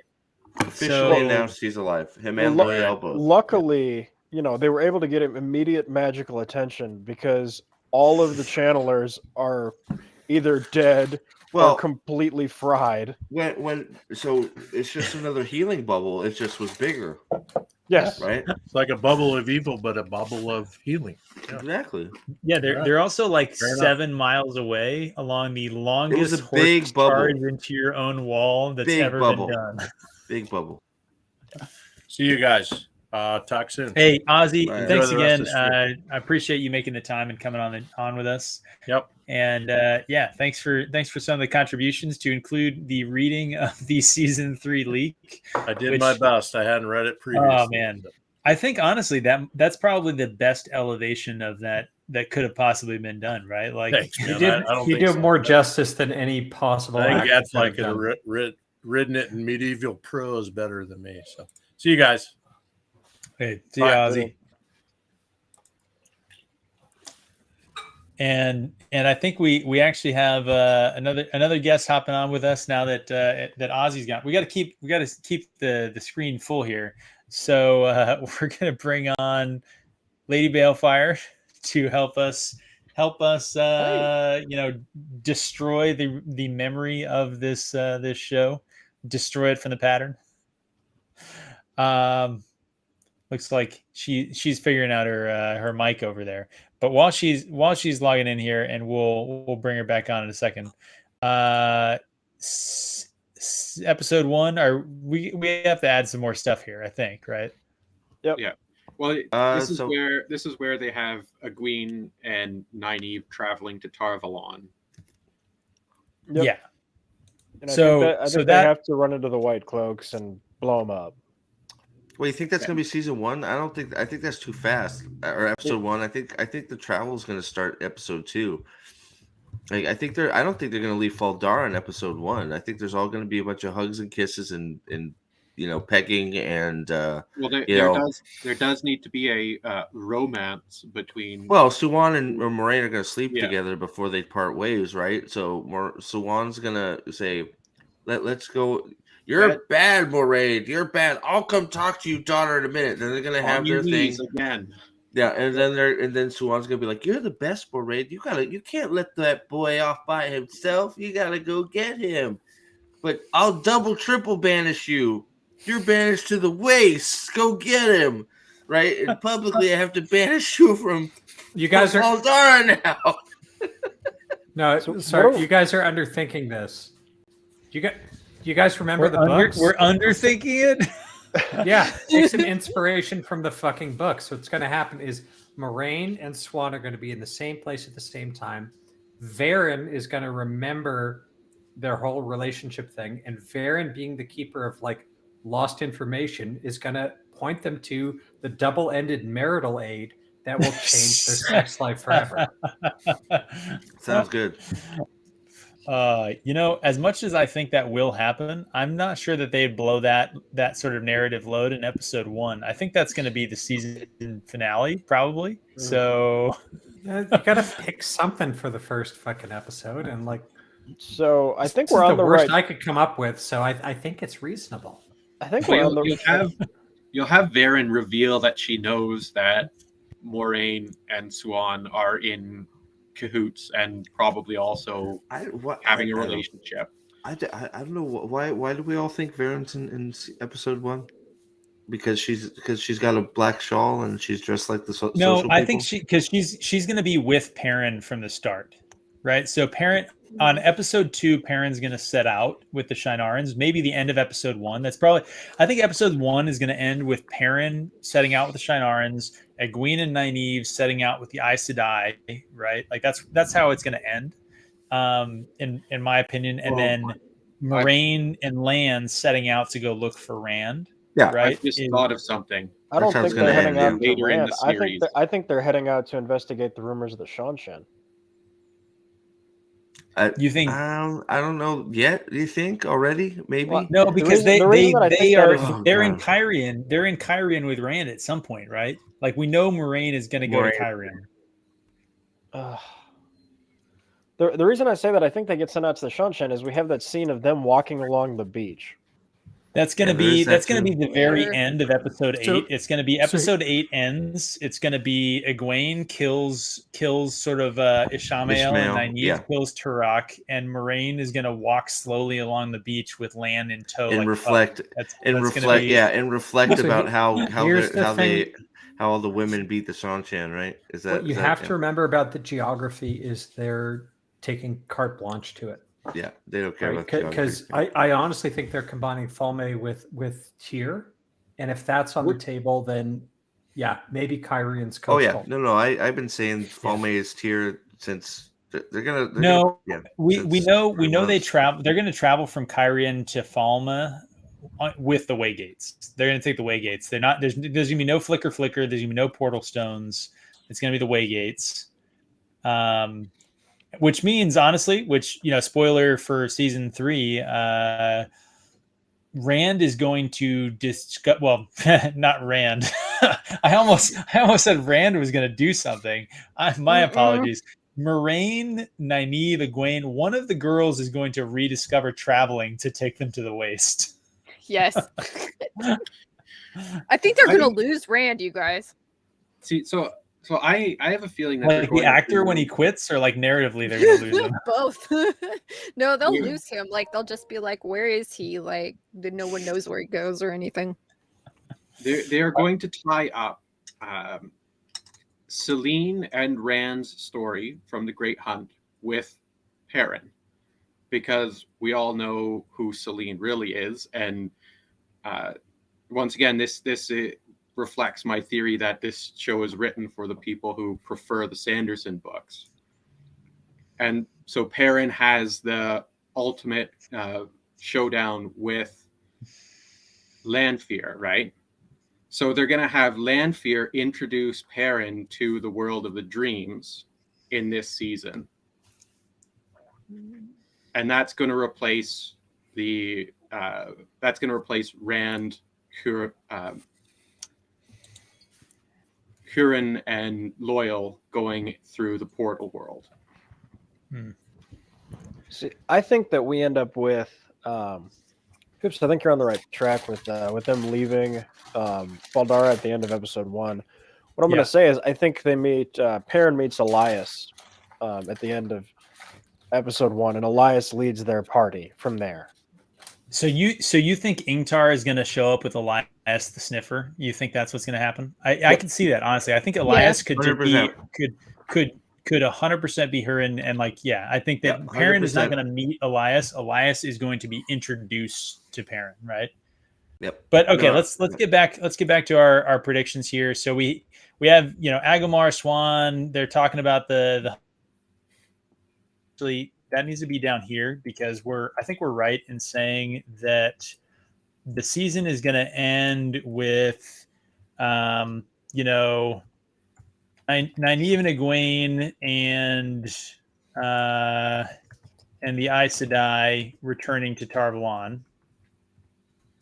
Yeah, it's going to be the splitting up of the party again. They're all going to go their separate ways at the end of the episode. And then Perrin and let's see, Perrin, Shienarans.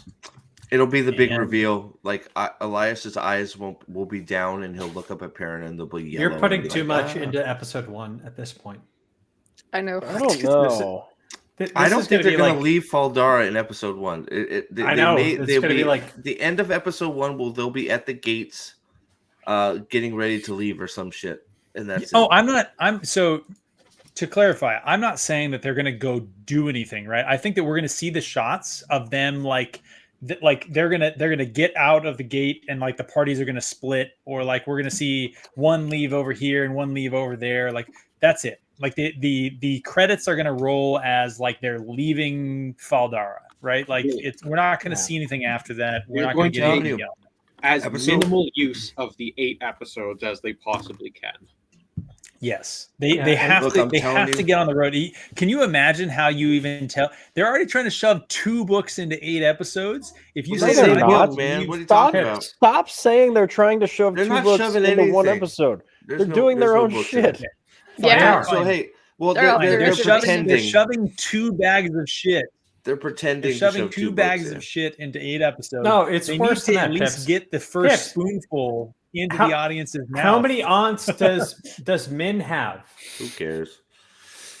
18. Well, first of all, what is the canonicity of Min's the right ants answer. Being who cares? Look, that's the right answer. The thing is, Min ants have been cast in this fucking show. Min's ants are seasonal employment, depending on the weather. But all right, so hold on, bring up the spreadsheet. Why do we need them? Because I'm telling you, I really think that the episode 1 is going to end with the Frodo shot of Rand looking over his shoulder, looking at Mount Doom, going off by himself. I agree with that 100%. In fact, I could see that being Rand's only scene. Yeah. Oh yeah, that's what I'm saying. Definitely. It's going to be Rand's only scene. It's all going to the whole most of the episode's not going to. Rand will be mentioned after Swan, scissors with Moraine, and that'll be the only mention of Rand. And then the end scene will be Rand looking over his shoulder after Moraine and Lan have started eating dirt, tracking him. Yep. So I think the first scene, sort of filling in that gap there, is Swan basically gives everybody their orders. Saying you're going to go here, you're going to go here, you're going to go here. The next one. That's what I had as the Agomar Swan hunt tower trips. Like there's gonna be some dialogue where Swan basically orders Agomar to send his soldiers to go recover the horn, right? Yeah, So which I'm going to say that it should be the same thing, but it should be plan the hunt tower trips.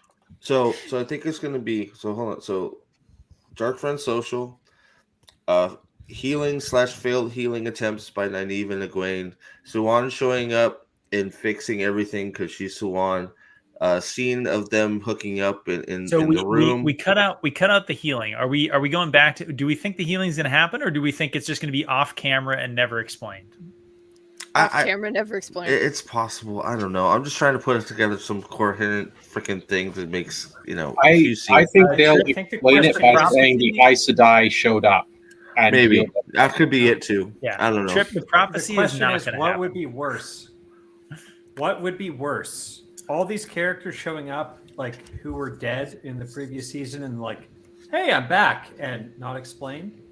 Well, actually seeing. I'm just trying to move off at episode 1. Otherwise, I'm going to have to leave before we get to episode 2. What would be worse? when you analyze everything in the rubric of what would be worse, you're on the right track. You're not there because the show will do what's worse than what you can imagine. All right, here's an interesting. Here's an interesting idea that maybe we should actually kind of put this into our process here, right? So maybe we are working this the wrong way. We're trying to be logical. Do you guys think that we should maybe say about the fucking books? That's not what I'm saying at all. Everything I said had nothing to do with the books. Sorry, go ahead. It was still kind of guided by the overall narrative. But let me say, let's fill this one. There's some people doing some things. Yeah, can we all agree that cell B8 is just scissoring? Yes. It'll be the longest scene in the episode. The power of scissoring will give Moraine her motivation to go after Rand. I'll agree with this. You guys. If you concede with Perrin introducing the double-ended marital aid that makes the scissoring scene so dynamic. No, Perrin is going to be the one that knows about the F-Shack Terran Grill, and then she's going to know about them. And then give them the supplement to enhance it. Perrin is not going to figure out that Rand is the dragon. Instead, Perrin is going to figure out that the two of them are tapping that. They're going to be like, we should kill this bitch. She knows that we're together. Her perspicacity is unmatched. Yep. What other characters do we need to introduce? Ingtar? Well, this I think would be a good scene or a place for Min and her aunts, where they're going to chastise her for not being Min's gone. Appropriately feminine. No, Min's gone. That's going to be like an episode. That was going to be way later. Cold open. Yeah, Min's gone. Min's going to strangely be in the White Tower with no explanation of why she went there. Yep, exactly. Except all her aunts are there. Her aunts are living there. Exactly. Dane's right. She went to live with her aunts. She went to hang out with her aunts. That's why. I'll give you the exact line. Well, after you see your city get destroyed, you go to the safest place you can think of. There you go. That's It's all about family. Oh, sorry. It's hard like Pride Parade. You guys are terrible and probably accurate. So let's get through episode 1 here. Come on.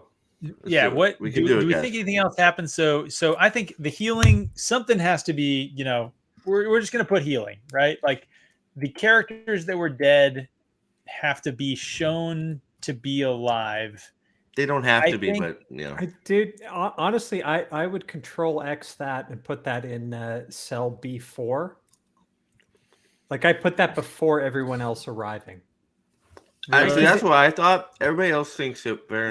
No. Like you're right, because Perrin arriving right after the social, like she needs some time to travel. I think I agree with Dane. I feel like it's gonna be healing after, but like after the Darkfriends social, you're gonna go to the aftermath of events.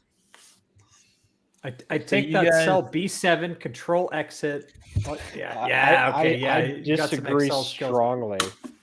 Because the Aes Sedai are going to be the ones that have to do the healing, so it's going to no. Because Egwene can do it all. The Wonder Twins powered up with it. Nynaeve's hyperpower. Yeah, but they have to present present Egwene and Nynaeve as not being Mary Sue's. Yeah, and also No, they And don't. also, What's I that think that- come perspective? from? Which one of you guys? They have to make an effort so that they can counter those horrible bigots, right? No, No, That's no. one of No. the things I think that Which No, one of they you started proposed- filming this. Like, let's remember, they started filming episode 1 like in before the fucking show aired. I'm True. I'm trying to get Very into the true. psychology of the people writing, producing, and enjoying this show. Yeah, but Gadfly, okay, the people honest that to are Gaz- the people that write this show do not ponder criticisms. There's no logical if then cause effect. See, that's where I think they do, and I think they do solely so that they can have gotcha moments. no. So, because, so I think dude, whichever one of you guys it's the said psychology naive, of this guy. This guy right here has got a more sophisticated psychology than the fucking show writers. That's whichever what you got to think. Either way, I think we're very solid on these first 8 plot points. Well, okay, wait. We need to ask Aldan a question here. I didn't see the brief sort of glimpse that they showed of Varen. I know what it was, at least her costume.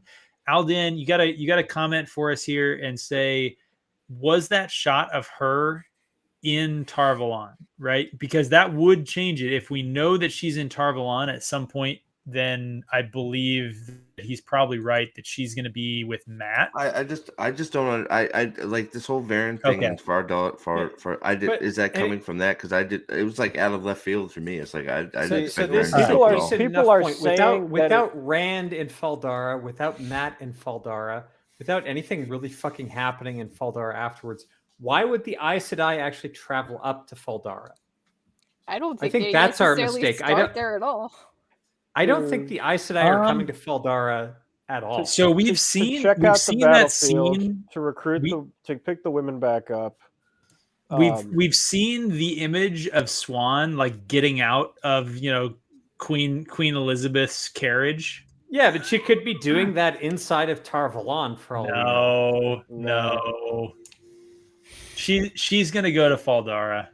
No, Is and she, though? People say that Varen is in Tar Valon because there's like some wooden huts behind her, and people are thinking that's the poor, shitty areas of Tar Valon. I'm more inclined to say I think that's Kyrian, the gate. What is the Foregate? The Foregate. Because there are no woody shitty parts of Tar Valon. Yes, which is why The I'm whole saying fucking it's not city Tar was built by Valon. Ogier, and it's all a fucking massive sculpture. Yep. What the fuck is Wait, wrong with these idiots? wait. If that like Aiel thing that you guys were reading earlier was happening in the Two Rivers, there are wooden structures in the Two Rivers too. So if they just jump all the way to that part, I mean, assuming they'd even want to do the books, like she could be in the Two Rivers too. Well, are they even going to have the girls go to Tar Valon yet? Do they need to? Not in But episode 1. That being said, they from need to the go there. behind the scenes in the teaser, you do see Nynaeve They're and going- Egwene yeah. in like white, right? They're gonna be. Yeah. They're in the tower. There's shots of them in the tower. So Yeah. like, The warder training too, that like main kids. all right, Pips, lay it out. Episode 1, lay it out. We can move stuff around. Just All right. put it down how you say it. Let Pips lay it Are out. we trying to get through all 8 of these episodes? I'd like to Yeah, get we're beyond gonna do- episode 1. Yeah. Yeah, I think All right, we're I being think you're right. ambitious. I think maybe Matt is in the jail up here, and then we get Varen and Tar Valon. I still Maybe don't even think that's Tar questioning Matt. Valon, but leave it. You don't Now, think Ver- so? It's Varen and Faldara. I just don't. I think it's Valdara based on the. Let's just put Varen and move forward. Varen in city. Just put Varen and move No, on. you know what? No, we have to be specific. We got to hold ourselves accountable. It's gotta when we be lay I down don't the think floor. Varen's going to They show are up in going episode to put 1, but Varen with I'm Perrin overruled. and So Ingtar. If they don't, then they're doing something dumber than I can imagine, which kind of makes me doubt what I just said. I'm just curious why everybody thinks Varen's going to show up in episode 1. I just don't think she is. Because I think she's going to the show new up on the star of road. the show. She's their favorite character. I mean, honestly, from the book, she's one of my favorite characters. So like, I don't she's mind. Great, but I don't. She's proud and brown, Aja. I was gonna say, unlike Alviarin, who's proud and white. She is literally everything that Rafe Judkins gets a.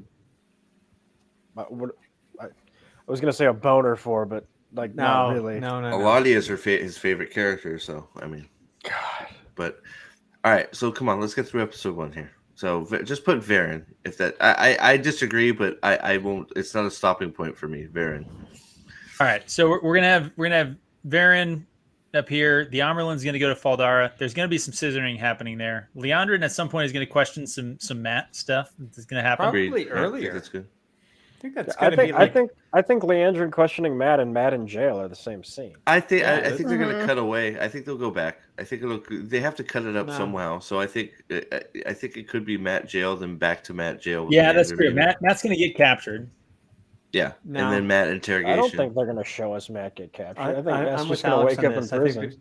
Exactly. It'll just happen. Ruthlessly efficient. All right. Do we think are we happy at least with this being the ending? Yeah, pretty much. Yep. Yes. All right. I think so. Yeah. Episode 2. Back. I'm not happy. Back to the shill stream. All right. I don't even want to read the shill. Wait, what are they saying? Bail Doman is introduced as the cold open. Why? Because they have to ruin his character too. How would they cold open that? Why would you cold open that? I assume it would be Bail Doman. And Bail Doman is going to be the ship captain that takes Matt to Falme. Wait. If this is actually, that's what they're going to do. Remember, there's a month time jump. It's going to be a flashback, and they're gonna retroactively put Matt and Rand on Bail Doman's boat. No, they would never do that. Why? No. Well, if that's the only reason he should have a cold open. Like, what other reason for him to have a cold open? Here's what I think they have wrong. Guys, and you tell me if I'm wrong here. I think that because it is the utter narrative destruction of filmmakers to do it this way, Fane nailing the Murdral to the door is going to be the cold open of episode 2. It would be a good cold open for them. Are you sure that the Murdral completely unearned, like destroys the reveal of Perrin, Rand and Matt not there obviously, but destroys the reveal of them coming upon it and finding it for the audience. And that's the way they're going to do it as a cold open. It's going to be a cold open. I think it's going to be the cold open of episode 2. And then Perrin is going to find it by the end of episode 2, because the Hollywood, the modern writing of doing the end of the thing first, and then this is how we got here, which is the worst trope in writing. They love it. It gets them hard, man. It's what they live for. So the only thing that I'm going to question you on is, I don't think, did we have a flashback in season 1? When Rand realized Age of Legends. I forgot. They cheated. The Logain sort of kind of flashback. The Swan flashback. The Blood Snow flashback. All of them were flashbacks. If we're thinking Dusty Wheel has inside info and he thinks Bail Doman's going to be the cold open, there's no reason other than the boat scene for him to have a cold open. Well, he follows. Okay, I have a question about that. But I like your theory. I like the fade theory too. Sorry, Lady B, go ahead. I was just gonna say, I think Bail Doman is gonna be different, because what is he? He's like a father figure, and helps them out. Well, no, I'm thinking of Tom. Excuse me, but Tom is gone, so that's out. But Bail kind of does the same thing where he helps them out. So why would they have a character like that anymore? They don't want to do that. They don't want to show that. I think he'll probably be in the show, but it'll be somebody that helps the girls get there. Yep. I mean, Ian has to beat up somebody. So you think Bail's going to ferry the girls to Tarvalon? That could be it. No, I think that Bail might be the one ferrying Matt, because maybe they might try and course correct it. He still has a connection to the dagger, so he's being drawn to Falme for that reason. But he's in the tower. Yeah, exactly. So he's going to beat up Galad, and instead of going to save Nynaeve beats up Galad. It's really hard for me as a writer to try to make something out of there, because I'm thinking, what is the arc of Matt now? If Matt is evil and it's not the dagger, and if he walks away from the group, what motivation does he have to go back to Tar Valon? I could see them making him like a criminal or something, and he starts chasing the dagger in Pad Fane and like hurting people or something. Yeah. Matt is that's lost. why they have a scene where he gets arrested, because they're going to show that he's being a thief still. Perhaps. You see that. You see him get arrested. You see him walk through it. You see him basically sit in jail for 4 episodes. Egwene and Nynaeve arrive with the Amerlin. They heal him, and then he has 4 episodes to run away and get to Falma. I mean, is that the arc that I think we're kind of projecting for him? No, that's too reasonable. He's got to do something dumber. Matt's already healed. He's not getting healed again. The inherent darkness thing is the thing that it's almost like they turned Matt into Fane. So with that in mind, maybe Matt is motivated to get to Falme to take the dagger rather than do Jesus! They turned that's Matt into that's what I was saying. He's gonna look for it. He's gonna chase down. Is he gonna be the villain chasing Rand around, trying to kill Rand? See, I don't. Maybe he enlists Bail Doman as like a patsy, kind of like, all right, you're going to be the one who takes me there. They're going to emphasize Bail Doman's smuggler status. Yeah. See, I really don't think that they're going to make Matt evil. Like, I seriously think they're going to. I don't think so. Have looked at it and go, well, "There's nothing we can do with this. Put him back where he was. Minimize his role until we figure out what to do with him." I kind of see that happening. You guys are thinking rationally, and you aren't thinking like the show thinks. I mean, isn't the way the show thinks minimize the male characters as much as possible? Yeah, so you're going to have him evil, but you're not going to necessarily use like tons of screen time to establish this.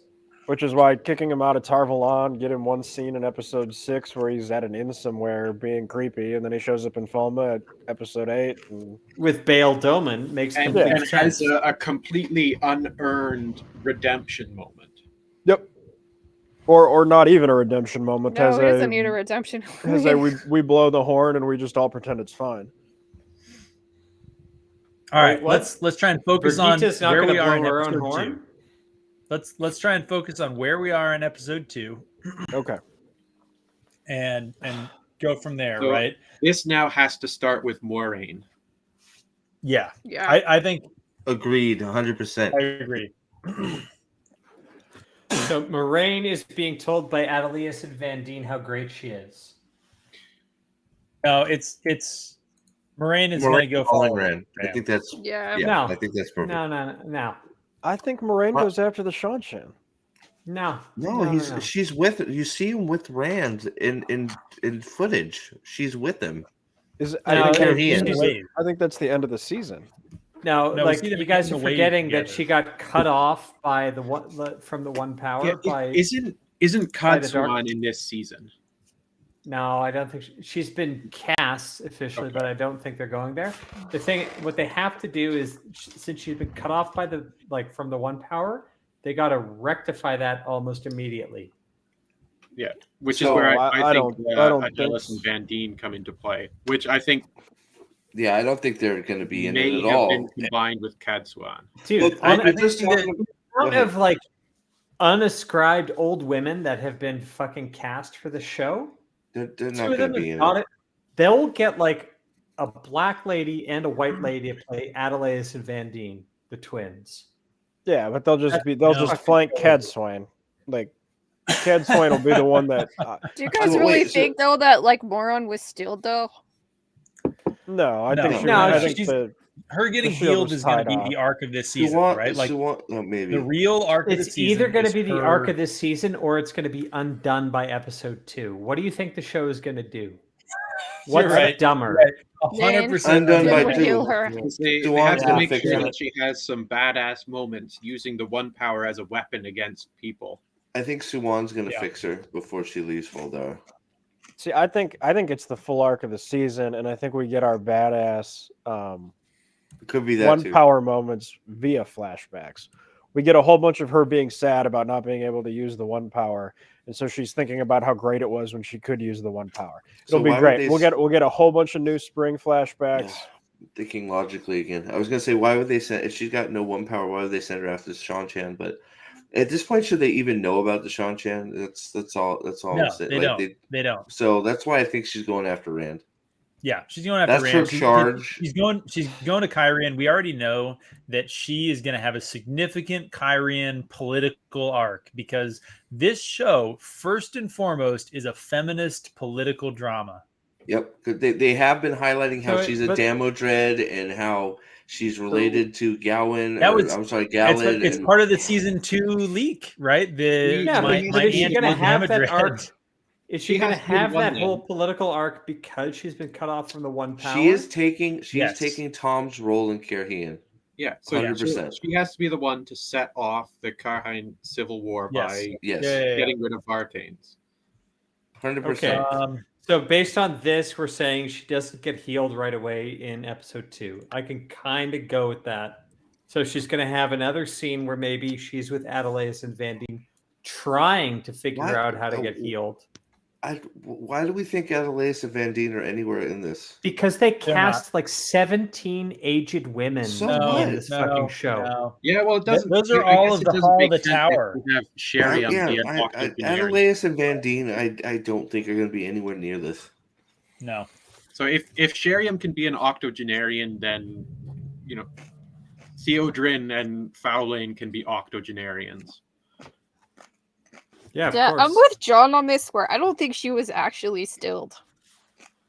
No, she was. I think she's no. It's no. I think she just mega shielded in it'll wear shielded off or something by the end of the season or something like that. She's shielded like Leandrid was shielded, or Asmodean. All right. I think we get Moraine. We get Moraine following Rand. We get Egwene and Nynaeve training in Tarvalon because we got to do the girl power intro after doing a male character. We're gonna have no trip. They're not gonna have any of the trip. Well, They're just gonna be in Tarvalon. The trip is gone. Yeah, the trip is gone. I really disagree. I don't think there's any way they can pass up that scene of Egwene blowing the fuck up of the White Cloaks. Of her blowing up what? The White Cloaks in front of the tower? No. That's no. They'll have that, but later. That's gonna happen in Falma.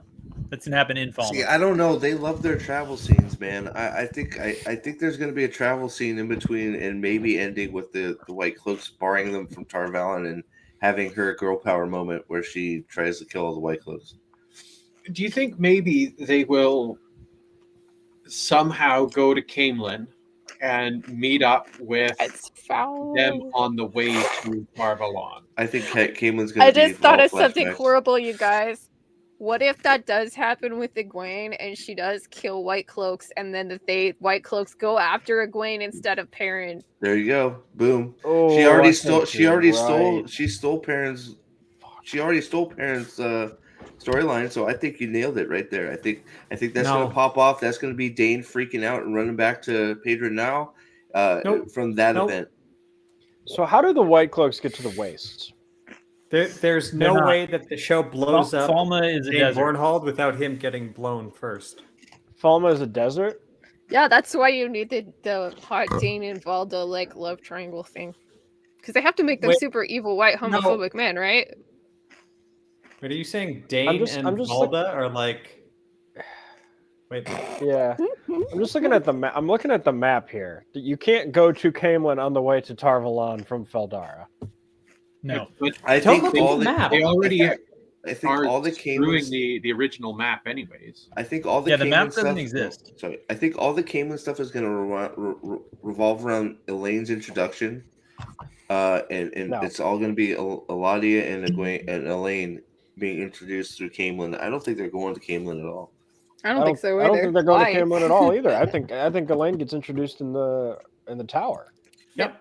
Yeah. So there might be mention of Camelin through Elaine, but I don't think they're gonna. I don't think we're seeing Camelin at all. They've announced that Camelin is a set location for season 2, I believe. So maybe Elodie and Elaine journey from Camelin to Tarvalon or something. I who knows. See, I think you're onto something with the White Cloaks pursuing Egwene instead of Perrin, because I think wait, because they're why not? But wait, Alex, they've already seen both of them twice. Yep. So can you imagine what'll happen when they see them for the third time, or even the fourth time? You know, they get blown up the third time, and that fourth time they're going to send the entirety of Amadisia after them. Oh my god! So the way how will they survive? The way I could easily see this working is she blows them up outside of Tarvalon, and then when they have to leave for to go to Falma, they chase them. They chase that party through the ways. I can see that. They chase Perrin. They chase Perrin to Falma. I don't think they chase Perrin. I think they chase Egwene. Yeah, no, because did they even figure out that Perrin had any powers? No, because Egwene, they're not going to get rid of the Leandrin taking Egwene and Nynaeve and Min and Elaine through the ways. That's going to happen. What reason do the White Cloaks have to chase Perrin though? If I was looking I was saying. If I was looking to save CGI budget, I would have Egwene get captured right outside Tarvalon by Darkfriends. Everything is indicating but what you're presuming is that traveling through the ways actually costs CGI when you obviously it's just a styrofoam when you first watched it. That's true. They already have it built. And it was the cheapest set that they had built because they bought it from Star Trek Voyager. From it's just good as they. All right, let's get back to where we are here. So, Rand following Rand, we're going to get some training in Tarvalon. I think Pips. This is where Rand might meet Celine in the real world. I think. Wait, Pips. What I think we should do from here on out in order to close this stream out inside of 2 hours is you provide a suggestion for every block. We're already past 2 hours. All right.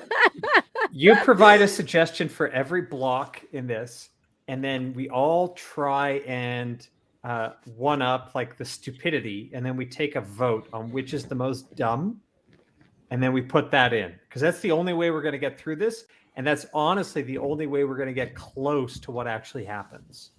So you're gonna put all of the effort of trying to be as dumb as Rafe Judkins on me personally.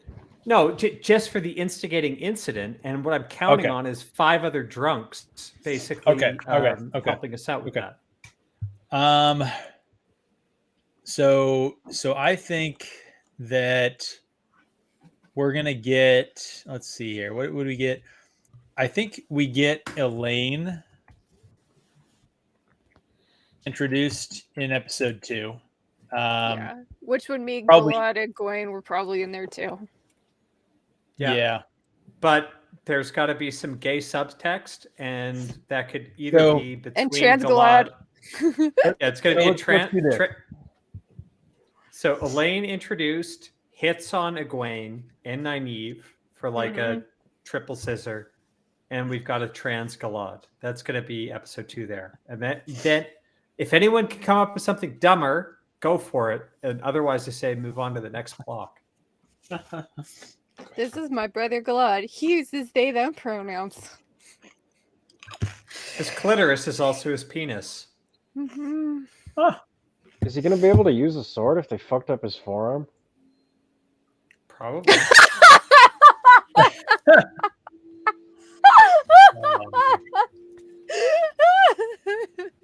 Oh my god, I laughed way too hard at that. I don't know. I was pretty proud of that because I think Gadfly. I think that's the first time I've ever broken Gadfly. That was Gadfly just came back from a conference where he encountered a lot of those people. Probably. I'm kind of glad Gadfly is a pseudonym. Otherwise, he might be getting barred from academia just by association. I'm gonna say we're gonna go for like a while here. I think this is gonna be warder training. Yeah, spending a lot of time with the girls. Oh yeah, this is where Nynaeve and Egwene watch shirtless warder training. Yeah, and do it better than Galad and Trans Galad and Gawain. And they'll also realize that they don't really like men that much. They're so icky. We think this is where the stolen scene is going to be. That's the stolen scene for Nynaeve. Is that what you think? If Nynaeve and Egwene don't like men so much, it's probably because they're kind of off-put by Galad's tits. Oh man, we totally missed a whole thing here, which is so right here needs to be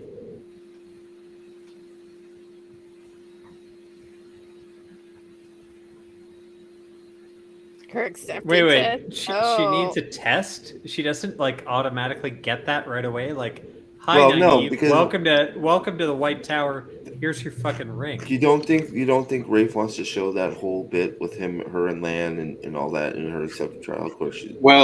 They're certainly not going to show the whole thing. Well, okay. Wait a second. Now that we're thinking about it, and this is kind of contrary to what we're trying to achieve here, but what makes you guys think that all of episode 3 isn't just one big Nynaeve accepted trial? Like, welcome to the White Tower, you need to be tried for accepted, and then it kind of comes the next episode.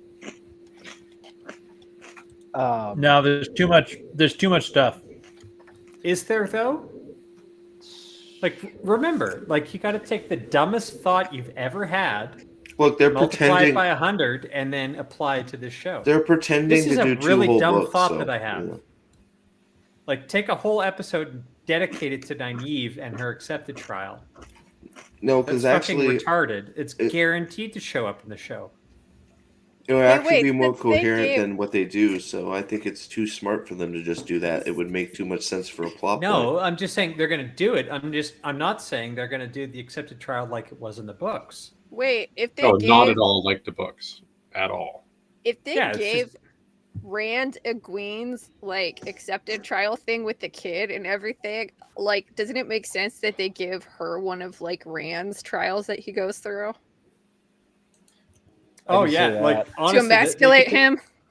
Yeah, so I actually had a thought about that. I think one of Egwene's accepted trials is actually just going to be a flashback of her killing, her defeating Baalzamon, and also killing Agenor.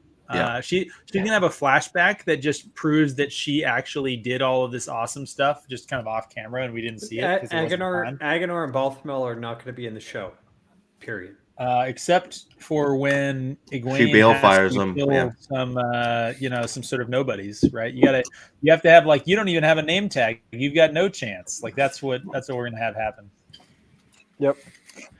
I also think this is where we get the scene from the script where Rand gets emasculated by either Amis or Avienda.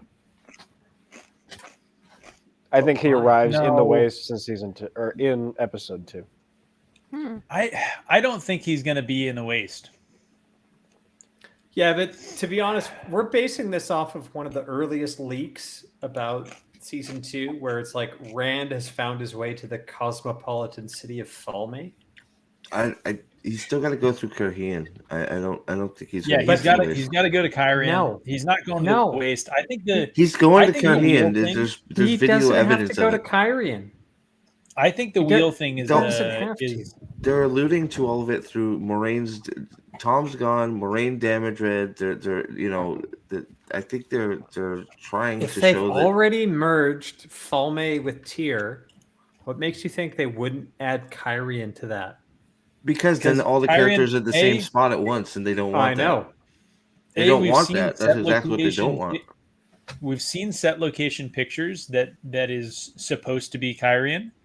Mm-hmm. It's been strongly rumored that she is going to have a whole Damodred political drama, and they've said they go to Cairhien, Cairhien, right? Okay. And then on top of that, is like, why does Rand need to go to Kyrian if Moraine is doing that stuff? Because Moraine has to have an idiot who is there for her to like look good against. She needs to have a foil. So here's the question: why can't that also be Tyr and Falme together? Because they've already said they're going to Carhian, and then the escape. Tyr's not happening. So then they just go through they're combining Tyr and Falme. I've said that from the beginning, but Carhian just gives you the ways. They go through the ways to get to Falme when they need to. Why do they need to go to the ways when they're already there? Because they've shown us that they're going to. They've showed us they're doing it. Carhian and Falme are completely two different cities from what they've shown us already from the sneak peek. Yeah, but these people are retarded. Are you sure? What if they just send like Moraine out to do the Carrion thing, and that's her like arc, and that's what she's doing, and there's other Aes Sedai there that she's meddling with, and maybe there's some dumb made up plot for that, and then she has to kind of I need to find Rand or something, whatever she wants to do, and or the girls or something like that, and that's how she ends up. We've already seen Rand and Carhian with Moraine and Lan. Yeah, exactly. It's already been shown. Oh, okay. Yeah, there's what I'm saying is that could also be Tyr. No, it can't be. Why not? Tyr is not happening. Tyr's gone. Tyr's gone. They haven't mentioned Tyr at all. They mentioned Carhian. It's going to be the Kalendor and the Stone of Falme. It's all the same place. I could see that. Just prepare yourself. It's not, but fine. All right, Dude, guys, if what they do is combine the whole Kyrian and Tyr and Falme things together, Dane, they've shown two completely different places. Think how much more time you get to devote to Min's aunts and Yasika. They've already shown two completely different places. Kind of, but not really. No, actually, completely. Dan, I think you're getting outvoted here, man. Completely two different places. You guys just haven't had enough to drink to be on my level. I'm entirely too sober. So I guess if we put our idiot hat on, what is Rand? That's what I'm doing. What is Rand doing this season? Nothing. Rand is wandering aimlessly until Moraine finds him. Yep, agreed. Okay, does he wander east, or does he wander east to Falme, or does he wander south to Kyrian, or does he wander west to Falme, south to Kyrian, or east to the west? Why not north to Shell and be like, hey, what's up here? With the geographical knowledge of these people, he's probably traveling northeast to Kara. Okay, well, I mean, we have only to if shave you look his at the head, location of the sun in the shot. I mean, we have to tie him to a wheel. We have to shave his head. Do we have a scene of he and Lan training shirtless, or am I imagining that? Just Lan training shirtless. Just Lan is training, and Rand's thing is going to be a dream or some bullshit. Yeah. You're saying the wheel is going to be a dream? Yeah, I could see it. He's going to be dreaming about how he is tied to the wheel. It's very wheel of time. It's super meta, guys. It's more of a sexual so smart. wheel. It's so smart. He's bound to the wheel, guys.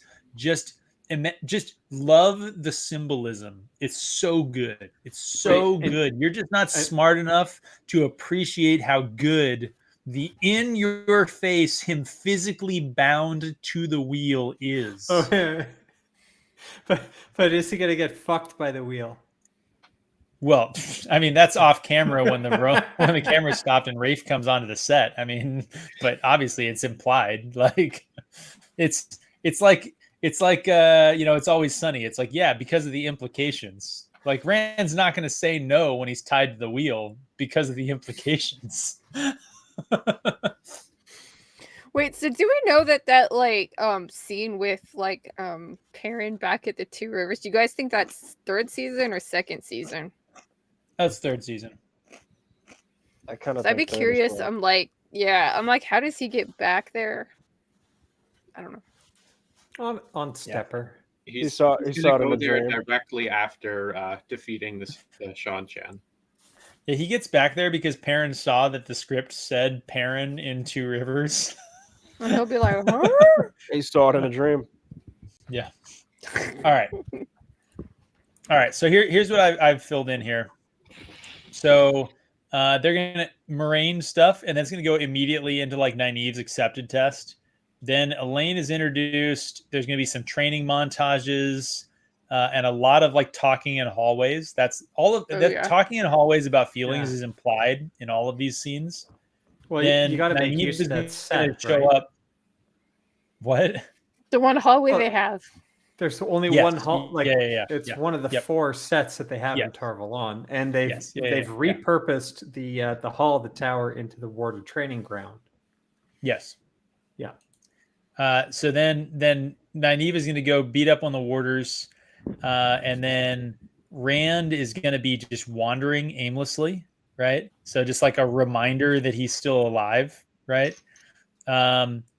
We might have to have like Perrin and them like following the trail because like Elias, right? So like Elias and Perrin / like Hopper. That's gonna happen in episode 2. I like the idea of Matt getting on Bail Doman's boat to leave Tar Valon. Yes, that will happen. You're welcome. That's just stupid enough that, like, yes. He's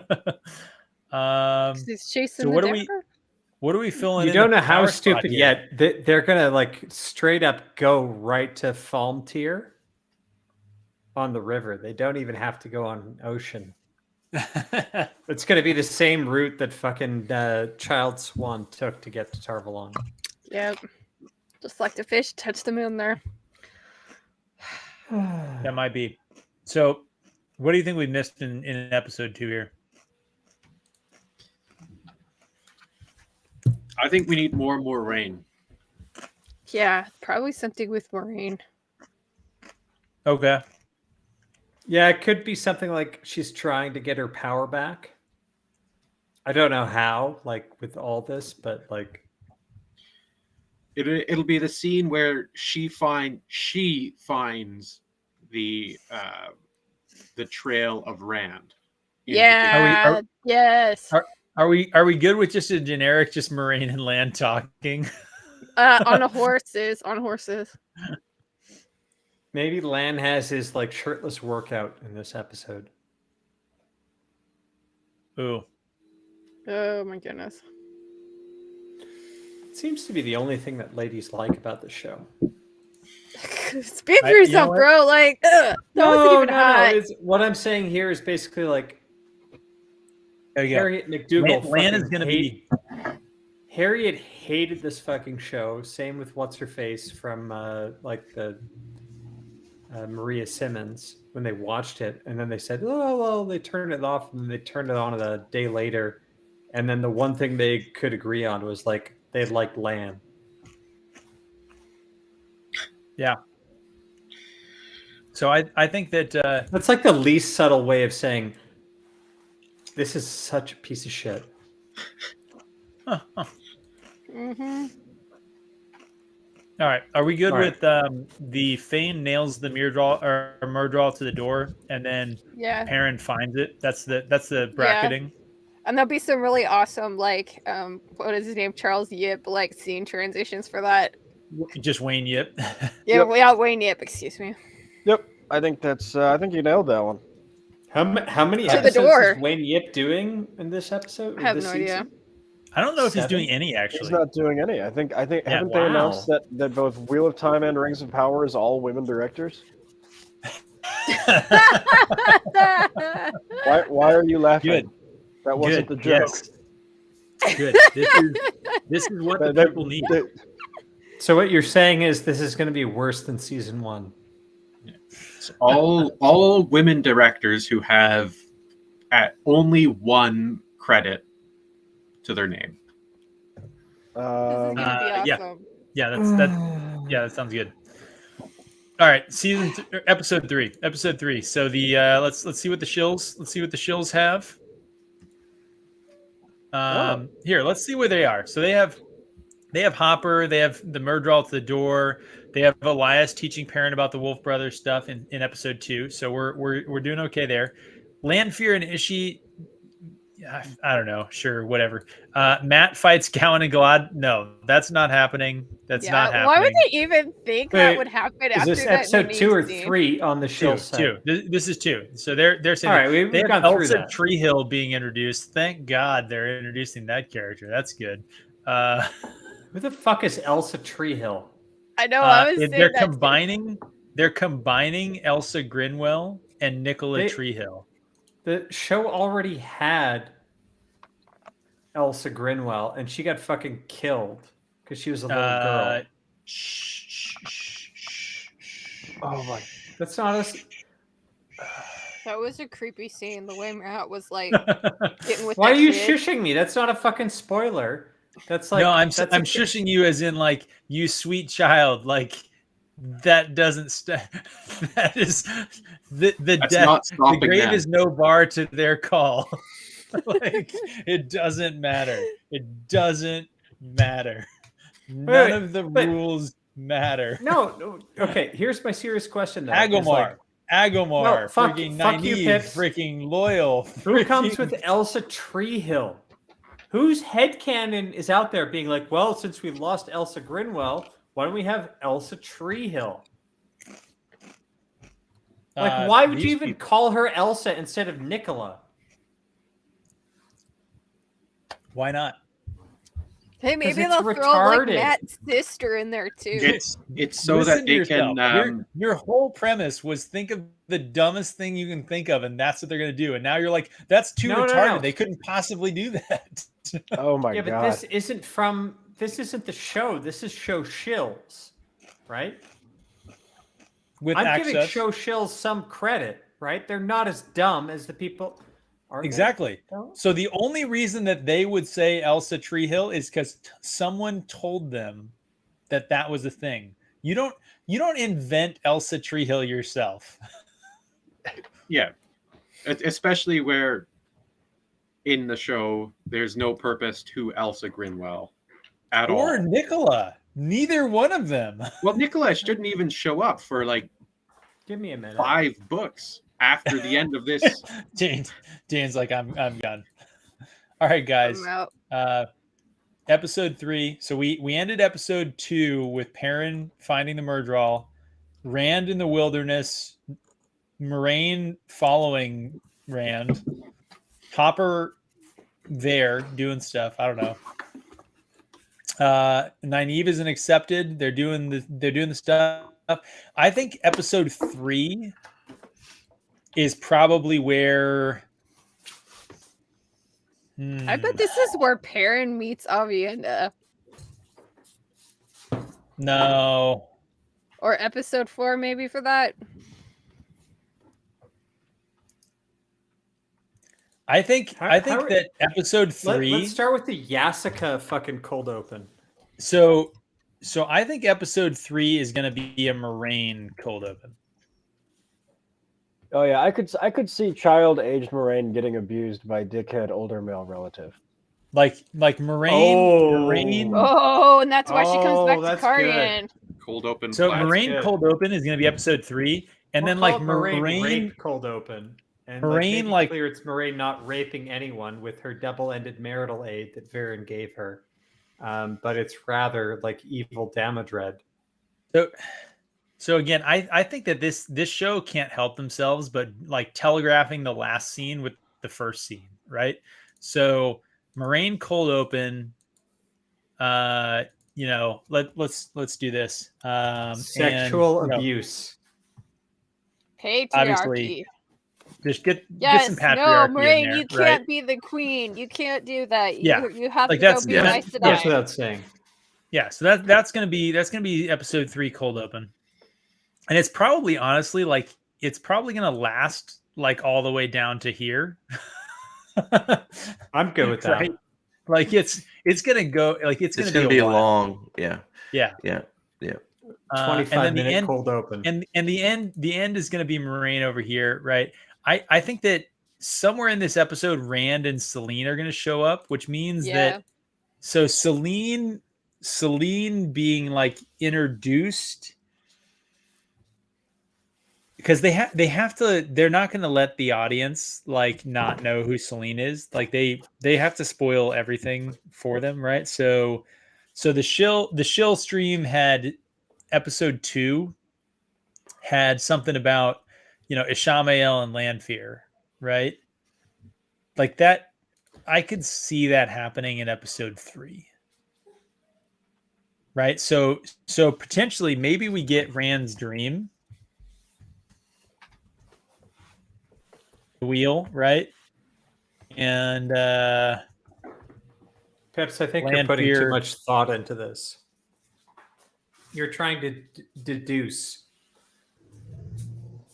What you should be doing is drink. You should be drinking more and thinking stupider. You like that like Vice article for a headlines video. Yeah, exactly. Just have a fucking scatterboard behind you, a fucking dildo, lick the fucking suction cup, and see what sticks. That's what these fucking people do. If they don't do that, they have fucking Chat GPT write this fucking episode for them. Like seriously, pull it up right now. I know you do like Chat GPT for Wheel of Time, like chicken across the road jokes, but tell Chat GPT, like be like, hey Chat GPT, I heard you've read the Wheel of Time, because it has. It's read fucking everything, and you just say, can you write me an episode based off of The Great Hunt? It won't do it. You need to then pay for a subscription to do it, because it can. It does it better than these fucking idiots. That might be. Fuck, I'm getting drunk as shit. All right. So where are we at? We're on episode 3. Yeah, we got to power through this. Selene is gonna get introduced somewhere. Well, this seems to me like where we would have a Sean Shan episode. Oh yeah, there should be some random like Sean Shan insert, like no explanation. Making sense. Okay, you made me do the Chat GPT 8-episode format of these 2 shows. So now brief segue into the Chat GPT writes an 8-episode adaptation of book 2 and 3 of the Wheel of Time. So we're about to find out in real time if they do a better job. This will be saved for posterity, and we can say during the writer's strike, can we, the White Cloaks, definitively say they should fire these people, never hire them, and just go with Chat GPT? Are you guys ready? Are you guys ready? Yeah. All right. Do it. First of all, it's great they name the episodes. Chat GPT named the episodes. This is fantastic. Pull it up on screen. Come on. So here we go, guys. Here we go. Here we are. Chat GPT. So they get episode 1, the Great Hunt begins. The episode starts with the aftermath of the Battle of Caldara, where Rand, Matt, Perrin, Egwene, Nynaeve, and Loyal prepare their journeys to find the Horn of Valdir. Clearly, this Chat GPT read the books instead of the show. They introduce Selene, a mysterious woman who joins the group. Interesting. Yeah, sure. They travel through various locations facing dangers, learning more about the world. Matt's encounter with the ruby-hilted dagger begins to change him. Oh yeah. Yep. The show is infecting Chat GPT. End of the episode, the group discussing the existence of the Shan-Chan. Sure, they know about the Shan-Chan, guys. It's fine. Don't even worry about it. That's not a big deal. This is surprisingly lore accurate, unlike the fucking show. Episode 2, Tenchiko, for reasons. The group arrives in the city of Tenchiko. What the fuck? And searching for different things. I like the specificity, Chat GPT. Thank you very much. It sounds more like the show here, but go ahead. The Black Aja, the Panarch's Palace, and the Aes Sedai Terangriel cache, like is in Tenchiko. These are facts. Nynaeve and Elaine encounter danger while searching for the Black Aja and end up capturing Moghedien, one of the Forsaken. Nice. Matt's dagger influence grows stronger, leading to reckless behavior. Matt, come on, Matt. You got to do better than that. And then Rand encounters Selene, who reveals herself as Lanfear. And probably Rand is kind of about it, to be honest. Like, I could see that Rand in the show. Oh my God! Episode 3, the Stone of Tyr. Jesus Christ, we're off the rails now. No, guys. This is less off the rails than the fucking show. No, you're probably. You're not wrong, but episode 3, the Stone of Tyr, because that follows. Rand and his friends arrive in Tyr when Rand confronts his destiny to wield Kalendor, a powerful sangreal. Egwene and Nynaeve uncover a plot involving the Aiel, the wise one. What the fuck is happening? I like that. That's good. That's good for the show. I'm beginning to think this is exactly where Ragnar gets his fucking ideas from. Matt's condition worsens. He becomes increasingly. I like that ChatGPT isn't forgetting about Matt. Like all the rest of the lore is like crazy sauce, but like Matt is there with the dagger getting worse. Yeah, he's just getting worse every episode. Yeah, that's continuity, Perrin right? rolls out. And then Perrin starts to communicate with the wolves. Good. The next episode, the Heart of the Stone. So that's that. There we go. Stone of Tyr, Heart of the Stone. Okay. Rand enters the Stone of Tyr to claim Kalendor, facing various trials. Nynaeve and Egwene confront the Black Aja, resulting in a showdown. Okay, yeah. Matt's condition continues to what? leading to a confrontation with the Elfin and Aelfin. Both could happen. At the same time? Oh my God. No, we're rolling our eyes, but what we're failing to appreciate is this is exactly what the fucking writers on Wheel of Prime are doing. Wait, Dan, this makes way too much sense for them. There's too much lore stuff in here. Yeah, they don't know who the Aelfin or the Aelfin are. Yeah. Perrin's still continuing to explore his wolf powers too. So like, hey, there's a through line for Perrin as well. Hey, Matt and Perrin are getting full series arcs. Wait a second. Rand has Kalendor and then goes to Tarvalin. That seems like a problem to me. Well, let's find out. But wait, there's more. Episode 5, The Flame of Tarvalon. Wait, what? Rand, Matt, Perrin, Nynaeve, and Egwene reunite in Tarvalon, guys. just like in the books. They face trials and testing to prove their worth as potential Aes Sedai and warders. Warders, my God. They could be warders, guys. Nynaeve, Elaine, and Egwene begin their training as accepted. Obviously, that makes sense. Rand learns more about his parentage in the Aiel prophecy. Wait, we're only on episode 5? We're on that episode 5. They have 3 more episodes, guys. This is great. Oh, hey, we're going to Kyrian. See Dane. Rand, Matt, and Perrin journey to Kyrian, where they encounter political intrigue and maneuvering. Oh gosh, what happened? Okay.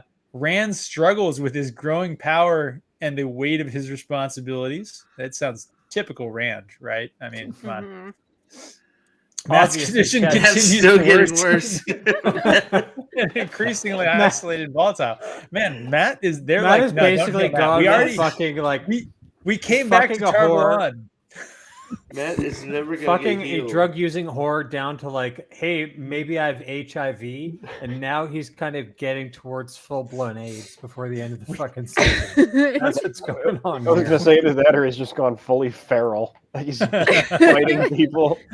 Just imagine this, guys. The party went to Tarvalon in episode 5, and they still didn't heal Matt by episode 7. They're just like, yeah, screw Matt.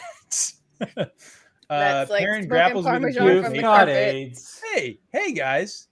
Perrin learns to control his abilities, guys. It's like not like 10 books too soon. Ooh, hey, here we go. The World of Dreams. This is going to be a good chapter. This is the fourth fucking time this group has reunited. They encountered various challenges and dangers. Challenges. Yes. Yeah, that's as they are wont to do while navigating the shifting landscapes. Yep. Oh, Egwene embraces her potential. Guys, Egwene was not on board with her potential before. I don't know if you knew that. I did. Hey, Rand confronts Balsamon in the dream world. Oh my gosh. There's more. Yeah. Perfect. Yeah, where's all the Moraine? Aldan's right. He's Where's already got Moraine? Calendar, right? Yeah, he's So got this is Calendar, only right? four Yeah, he went episodes to turn to around go. with Calendar. So Yeah, he's had Calendar for a while. There you go. Episode 8. We're getting the finale. If there's one thing we know about the Wheel of Prime, guys, it's that episode 8 delivers. Mm-hmm. A pile of flaming shit, but hey, it's all good. All right. Episode 8. Simmer down. The Shan-Chan launched their invasion on the mainland. Rand faces the Shan-Chan in a desperate battle, wielding Calendar. Nice. No, not Calendar. The Calendar. The Calendar. The Calendar. The Calendar. Okay, fair point. what fair the point. fuck? Matt's connection to the elephant and the elephant become crucial in the battle. What the fuck? Unlike the Horde of fucking Valyr. Wait, Elaine shows up. Hey, Elaine just showed up magically at like the second episode. was she there? Was she there? Oh yeah, she's Yeah. there. Not even Elaine. Hey, Elaine. Hey. All right, guys, it's fine. She's been here the whole time. At least ChatGPT is smart enough to know to minimize Elaine's role in everything. Fuck you. Fuck you, Alex. God damn it. Valuable chat. information. Valuable information about the Black Aja. Okay, yeah, let's learn more about them. And then the season ends with Rand. No, this part's wrong. This can't be correct. Season ends with Rand emerging victorious but wounded while the world braces for the oncoming storm. Oh man. Oh, Pretty good. That was a wild ride. And Perrin in that. I, you know what? I honestly don't think we could top that as far as a fucking stupid outline. Yeah, that's like, Okay. what's the point? Like, I think we need to concede it's 2023 and AI is real. And we need to accept our limitations. But when it comes to AI, coming up with stupid fucking narratives, dumb plots, terrible characterization, idiotic grammar, syntax, prose, you name it. Nothing can compete with AI. Like, yeah, it can tell you a bunch of other shit, like it can write legal documents, but it can't do art. See, Pips, you should ask it to do that, but like minimizing the role of Matt, Rand, and Perrin. Well, you'd probably have the show. So I should point out that ChatGPT only gave us like 5 bullets per episode. So we could, I think we could honestly, we could take some of what ChatGPT did there for us, and we could put it in. But I think the White Cloaks getting murdered by the Shan-Chan has to happen. One of the girls blowing the Horn of Valyr. I said Elaine. I called that a long time ago. I said Brigitte. She's gonna blow herself into existence. she Trip would. Okay. I think they'll have Matt blow the horn, but it will be because he's such a coward. Ooh, you see him Fuck like you, backed into a corner. Fuck you, dude. I That just- makes too much sense. It does. You That's should just realize that typical. when I tell someone like "fuck you" on these streams, it's like a term of endearment because I kind of agree with what you're saying, but I don't figured want that to. out over a couple. yeah, streams. okay, we're cool. But this is what I mean by getting into the headology of these people. They want to make the guys the absolute shittiest people, Yep. and so Yep. that's what I Yep. think about. What makes them horrible people that nobody would actually ever aspire to be or look up to be or consider.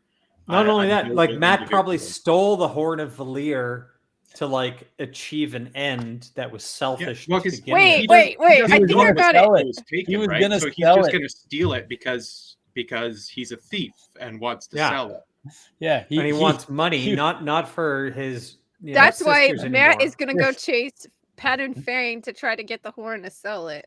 There's going to be a with scene a where like-minded smuggler like Bale Doman, who's also a scumbag. There's going to be a scene where Matt tries to pawn the Horn of Valyr. Yeah, after he's blown it, and be like, "Yeah, it's nothing but a horn for you, but look at that inscription." Oh man, dude, I don't know. I don't know that we even have the emotional energy to go through the rest of this. Honestly, ChatGPT kind of stole a bit of our thunder, and by thunder I mean our retardation, because that honestly, reading through it, it was fucking dumb as hell. But I for one was struggling to come up with anything dumber. I kind of like their like tying the like Shido or whatever with the black Aja. I could see that happening.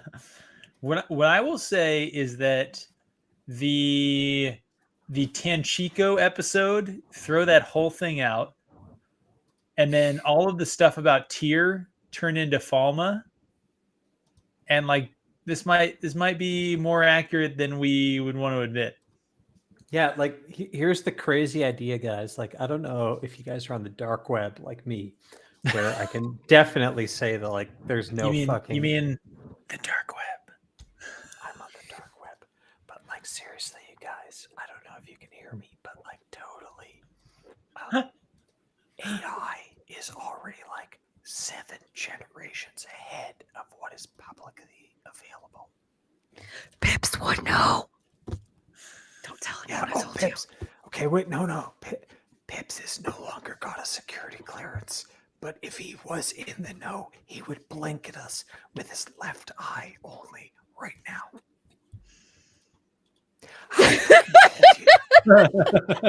Left eye, not right eye. Yeah, I'm absolutely not an AI generated camera image. That's not what we were saying. We're saying like you might have been privy to like classified information, but that like future gens of AI are already in practice and like out there doing stuff. If I told you I'd have to neuralize you. How?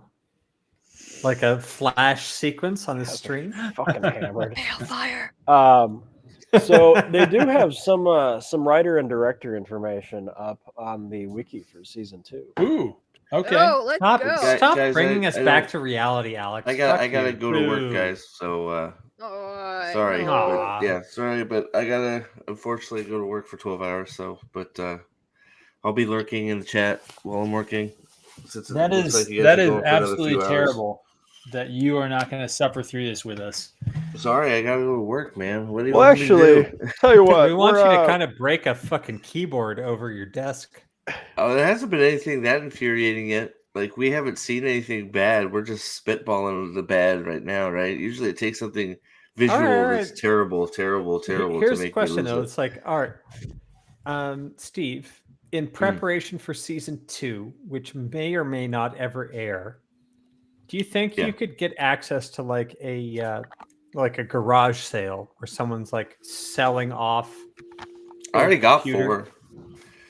Wait, you've already been building up like a keyboard supply? That's right. I got like a stack of 4 that people are getting rid of. Shit. Are you gonna do one like every episode? It might be several at this point. Who knows? God, I think I need to do the same fucking thing. Now that you mentioned it. No, shut up, Pips. I'm just spitballing here with Steve, but like, I want to do this with you, dude. Like, honestly. I've got like the odd keyboard. There's Pips back. I'm here. So I was thinking actually that you said you needed something sufficiently bad to destroy your keyboard and go full raid. You're not gonna get me to destroy this one, but and so just before you go, just one thing. Oh, Jesus fuck.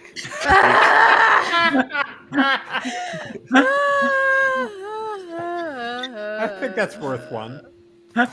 No, I've seen that. That's an old hat right there. I've seen that. I've seen the Lizzo. I've done that. I've done that to you before. That's true. I've done that to you before. That whole Lizzo thing started on my stream, didn't it?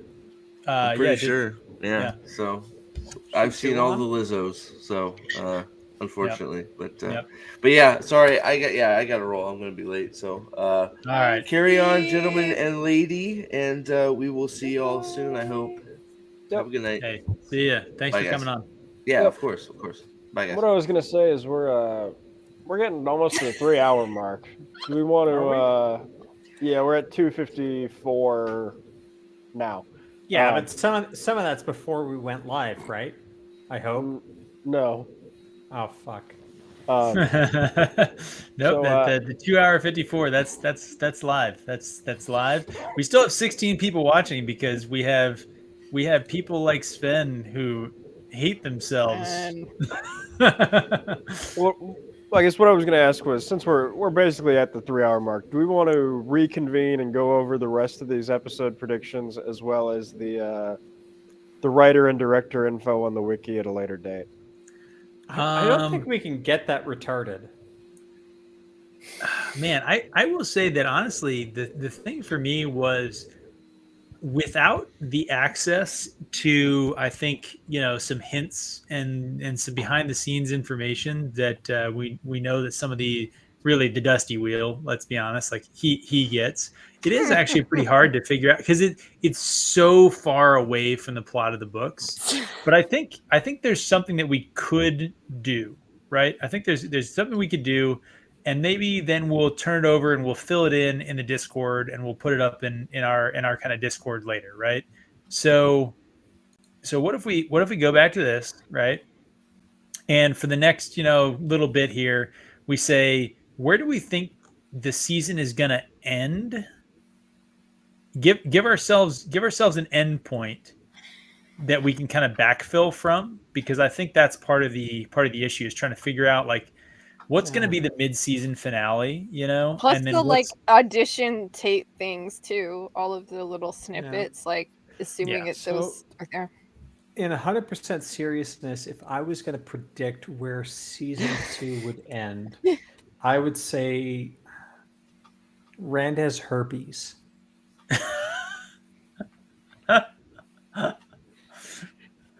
I was going to say it ends in Falma with the heroes of the Horn wiping out the White Cloaks and the Shanshan.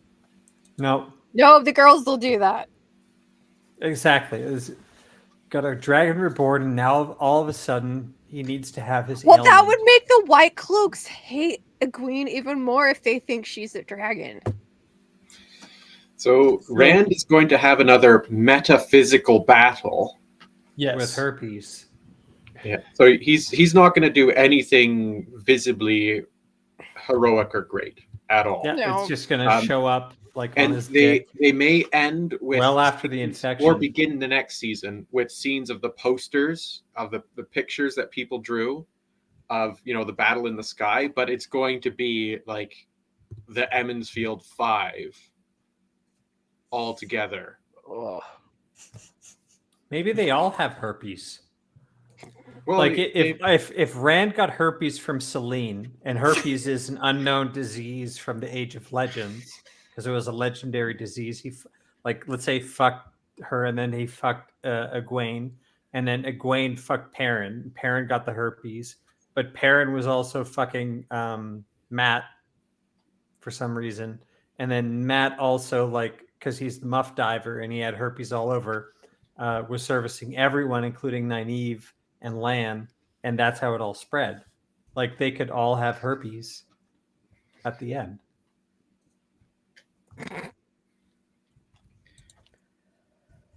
If only it were something more severe. You're thinking I'm not being harsh enough. They're all gonna have herp. Syphilis. It's not as bad as herpes. You can get a shot, clear up syphilis. Pips, I'm not gonna lie. Well, there's no shots in this world. I think you're on track with that. They already talked about adrenaline in this world. Yeah. I think this is the end. I think Egwene and the Heroes of the Horn kill the White Cloaks. Oh, boo! You're being fucking real when you're filling this in, trying to be like, there's no mention of herpes anywhere in this. Nynaeve is going to defeat Turok because she's the one who got established doing the training, or the sword training with the warders.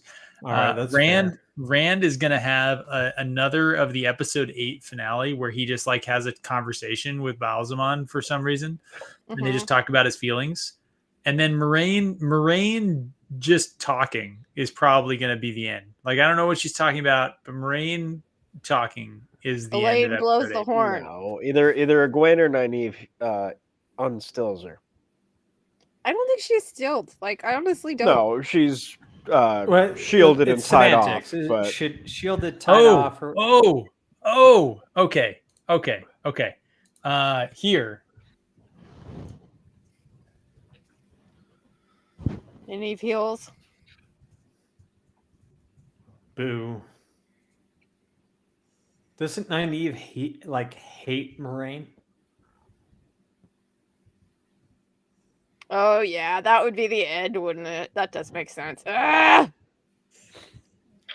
Well, I mean, yeah, isn't that how?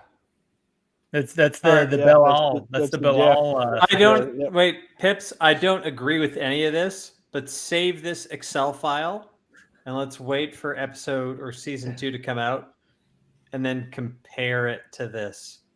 Well, we'll have to add some. We'll have to fill some more in here as we and put it out on the Discord. But we're definitely you can control F2 or whatever, add notes to this, and just put in every relevant point where Dane thought that someone would get infected with herpes, and put that in there. Dane, I could do that, or I could just put a note at the top that says every scene shall involve a character getting infected with herpes. I thought it was cancer riddled with AIDS. We'll have every scene will involve herpes, and then some of the scenes will involve herpes plus ass cancer. Dane Bornhold. I don't see any of you taking that bet against me. Oh man, yes. You guys do realize that? Okay, just herpes is a metaphor for anything worse than herpes. Just so you guys know that, right? So anytime if you want to bet or debate on what the show does, if I'm saying a particular character sucks a bunch of dick in an episode and ends up getting herpes sores all over their lips, but then it ends up being worse than that, then that still counts as far as what I'm trying to say about the show. So Trip's point here is that Lost Shadow? Yeah, new Shadow or something, right? No, it's Lost. It's Lost Shadow. Okay, whatever. Trip changed her name. She's still Peter Trip.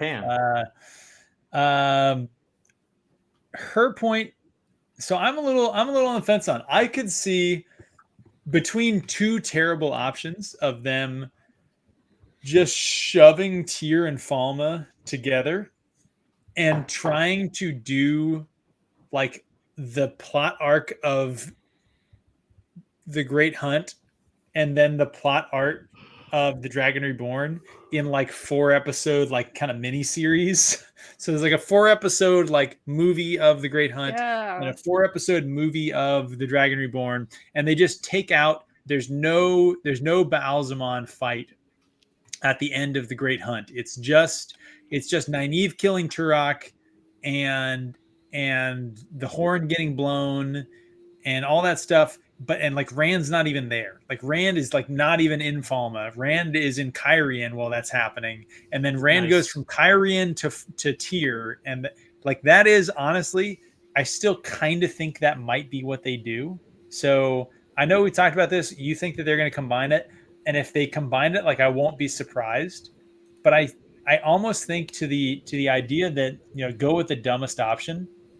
The dumbest option would almost be that they just have 10 major sets that they have to do in season 2.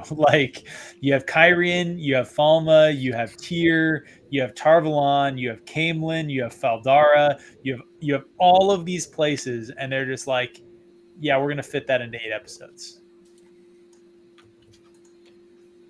Well, I mean, honestly, I think your ending there is dead on, because if you think about what is the most radical feminist read you can take on these books, if you combine books 2 and book 3, that allows Moraine to kill the Forsaken. That allows basically Egwene or Nynaeve to have a significant victory over the Seanchan. Yep. So you can basically box out the boys of the finale again. Yep. Yes, 100%. So I think your last episode there is. going to be disturbingly accurate. I think Dane is right, even though like I think that they're probably dumb enough to like try and do the different set locations. I think Dane is right. They're combining Falma and Tyr, which is why I still think this is right. The episode 8 is going to end over here. It's going to make no sense that the Aiel are in Falma. It's going to make no sense how they get to the Shadow Risings plot from Falma. None of it's going to make any sense. But yeah. Par for the course. So all right. Pips is gone. Pips is back. Oh, fuck. All right. All I'm saying is the one lesson we learned from this fucking show, whatever we can conceive, it's not going to be as bad as what happens. No, I'm dead serious on that. At every fucking turn, the copium, like it was supercharged. It's still supercharged, right? People are like, no, this is going to happen. Oh, this is going to happen. Or this is how it'll get like back on course to the show. Oh, COVID did this or whatnot. No. It's the writer's strike, Dane. Get on board with that now. Come on. No, not even the writer's strike or the fucking the casting changes. All that, it doesn't fucking matter. The one thing that we can't do, because we have got functioning IQs, because we're able to actually and Pips basically proved this point earlier where he was basically calling out Alex and I for not being able to manage this streaming service because we're fucking Luddites. He's apparently a Luddite, but we can't figure this out either. And in my defense, I fucking kill so many brain cells with alcohol that like I'm not even that smart anymore either because I've been drunk since 2020. We cannot think as dumb as the people in charge of the show. It's not possible. So we could do like this is a fun exercise. It's a good exercise, but I think we need to prepare ourselves for the ultimate realization that for whatever we come up with, the show will be worse. Especially when you consider that at the end of the day, even when we're trying to like, what are they like? How are they going to try and take this just abortion of episode 8 and make it fit into a story, right? Like, how are they going to pull all these things back? Like, the characters are in the wrong places. What are they going to do? Half your characters are fucking dead. What are you going to do about it? And we're thinking, we're going to need revival scenes. It's like their thought process is like, why do we need revival scenes? Their writing process is entirely geared around scenes that they love, and then how they get from scene A to scene B doesn't matter at all. They just I want to do this scene with Egwene because Egwene is the bestest. Gadfly, you are 100% right. Right, you're 100% right.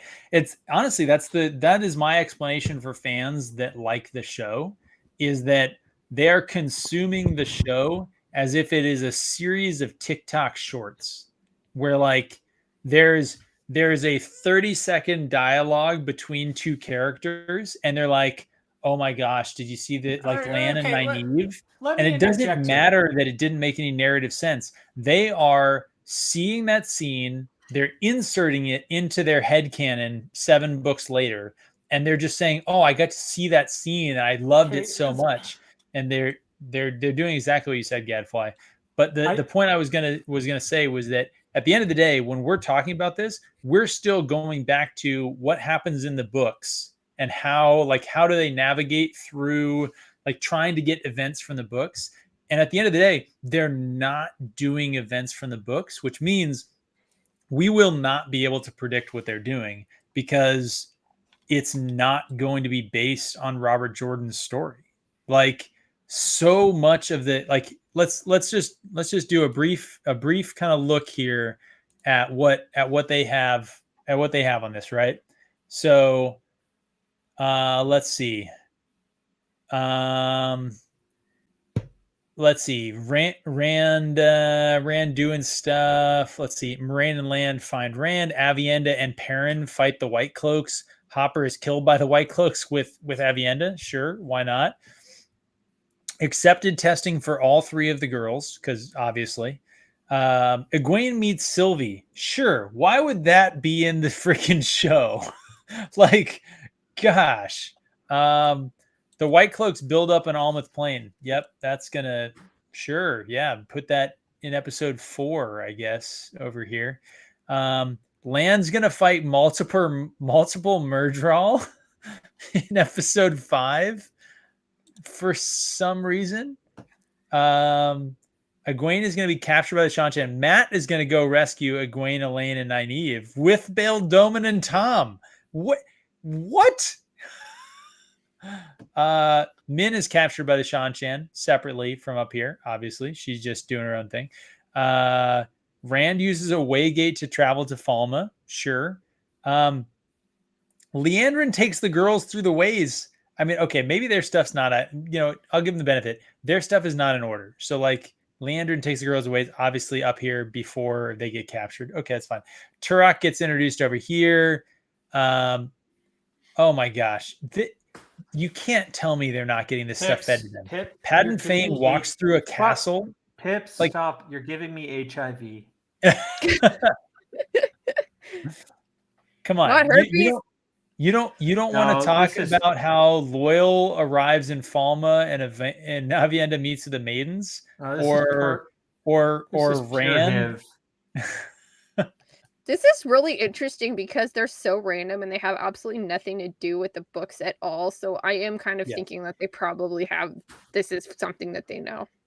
The only way. It's copium. Like they're trying to basically mishmash and like cut and paste things that are like semi make sense to the book, semi make sense to the narrative as established, but it's pure cope. At this point, it's just like the show's it's made for retards, man. Like I'm wondering, Caleb, what if Moraine bonds Rand?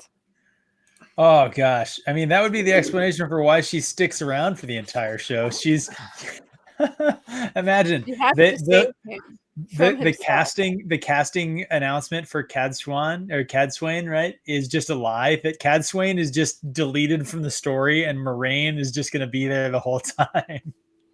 Well, there's an argument for that. It's basically like okay, you don't know. Moraine disappears because she goes into the elfin thing, and then before you know it, within a book or two, like Robert Jordan reintroduces the Moraine character, which is Cadswain. Mm-hmm. Except she's more of a bitch and has a reason for doing so, which gets revealed over many books. Has to do with the ornaments in her hair. But what I'll say here, what I think about the show is it's probably the worst thing that's ever been made, bar none. Period. Like, period. Dane, I love the candor. Season 1, it was fucking awful. Season 2, it doesn't surprise me that it's taking forever to come out because the only people who are salivating for it are the 7 people on Reddit and us who basically want to make fun of it. And like the 30 active users on Twitter of time. I was calling them 7 because I'm presuming that like each of them has got like 5 alternates. Guaranteed. But that might be the case. But all it's doing is basically making the YouTube careers of people who fucking shit on the show, which is great. But I think Alex hinted in an earlier conversation, don't want to spoil anything here, but it's like it went into post-production like a year ago. And it seems to be a disaster, right? That it's basically like nobody wants to take ownership of this. Probably after the negative fan backlash of season 1, Jennifer Sulky and others at Amazon are like, well, let's get some critical eyes viewing on this and how can we do it? It's probably under like the fix microscope for months of how do we improve this? Well, there's the old Game of Thrones quote. anyone who has to say they're a king is no king. They came out saying so hard that this show was a success that everybody saw through it. Yeah. So this sucked. Like that's the whole point of the meme that I made, right? It's you had the horse from Game of Thrones. That was basically like, this is an exquisite sketch so long as it had George R. R. Martin's template to go by. And by the end of it, it turned into a character. Like, it turned into something a toddler could draw.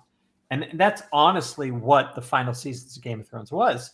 And what I was trying to evoke was this was trying so damn fucking hard to be the next Game of Thrones. And what it did was it emulated the 8th season of Game of Thrones from the very first episode, and in a worse way, because that's why the steaming pile of shit showed up with the flies. And by the 4th episode, when we're going through the meme, like, we've got a hanging dick, like, not just like a regular dick, but a full fucking horse dick with a piss stream on it. By the 5th episode, to surprise no one, it was pissing on the original book. And by the 7th, 8th, like, final episodes, you had the fucking retarded horse from Family Guy being like, it wasn't even trying at that point. Like, I tried to outline the fucking horse meme at that point in time, like, to sketch it out in paint.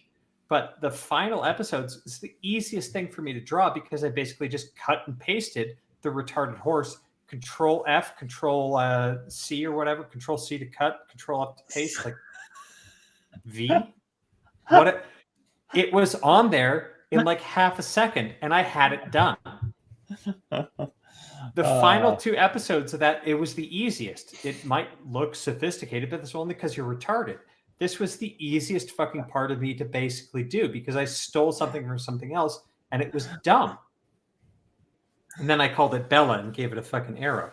But like, that's the whole point behind this, right? There you go, Pips. There's our retarded horse. I almost wonder if season 2 will even come out. At this point, I agree with that. Nah, it's gonna get dumped onto streaming. It's gonna get dumped. It might get dumped. But the thing, we just saw the Willow example where they weren't willing to bear the fucking 30 cents a month hosting costs on the fucking server. Well, the issue is that Amazon has already paid and has contracts for a certain amount, so they're going to do that much. Sunk cost fallacy. Yeah. What is that? Yeah, but that's I think that Alex made a decent money point on it. Why would they lose any more money on it? Actually, I guess Alex may not have made this point. It might have been a conversation that was in the Discord, but the conversation was basically that that the writers' strike is going to be the perfect reason for them to cancel season 3. That, like, the timing is right. They're going to cancel season 3, but season 2 is going to get dropped like a freaking hot potato on the. They're just gonna squirt it out like freaking the runs. It's just gonna kind of shoot off the side. It's gonna coat the side of the bowl a little bit. Like my character birthed that eggplant in that 99-word short story. It's going to be more of an upper decker situation, Pips. We're just going to quietly go in, do their business, and get out of there before anybody notices. There you go. I like that, actually. Amazon is going to come into your house and they're going to give you a wet, soupy upper decker. They're just going to drop it in there. All right. Yeah. I think just in the news, like, SAG-AFTRA is also like talking about going on a strike and solidarity with the writers' strike, so that could be just the perfect storm. Good. Yep. Yeah. No. Go ahead, Pips. No, please. Well, what I was going to say was the reason they pulled Willow was so bad that the royalties that they had to pay for it were not even being met.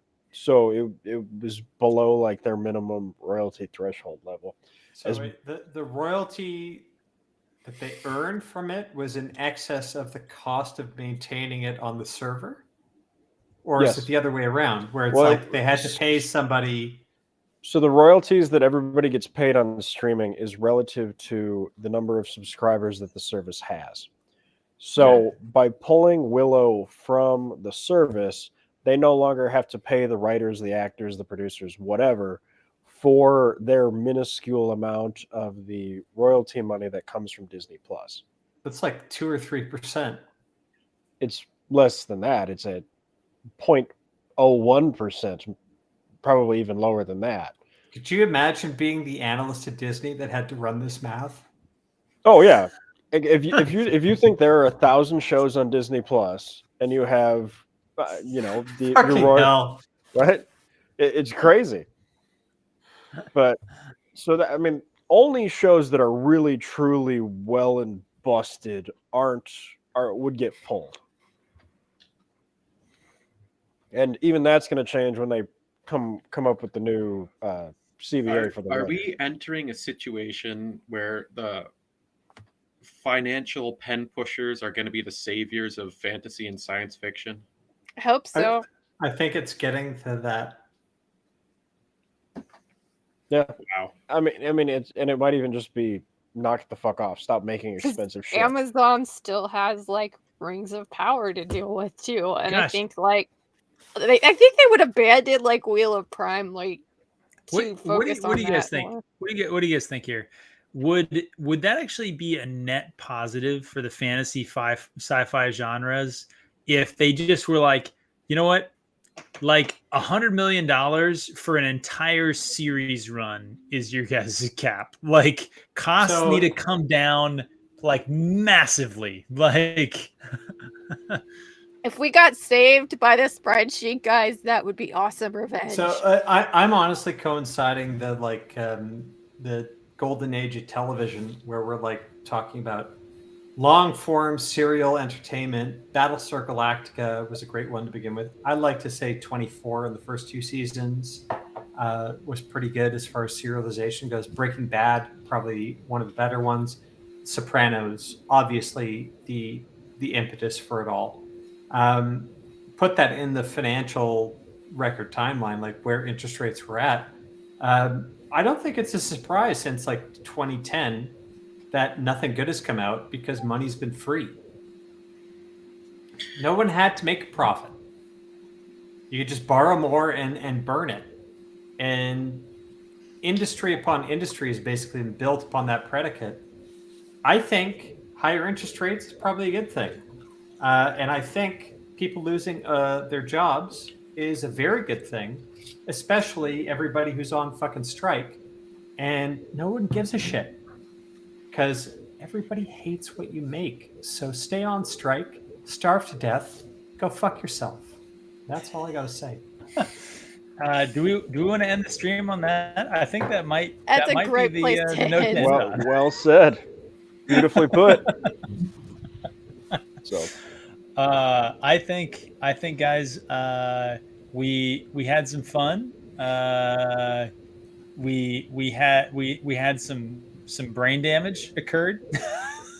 Hopefully we had a good time. We have a ridiculous 18 people still watching right now, which is absolutely insane. You guys, I mean, it's painful for us to be here, and I gotta imagine it's more painful for you guys to watch us. You're probably not as drunk as we are.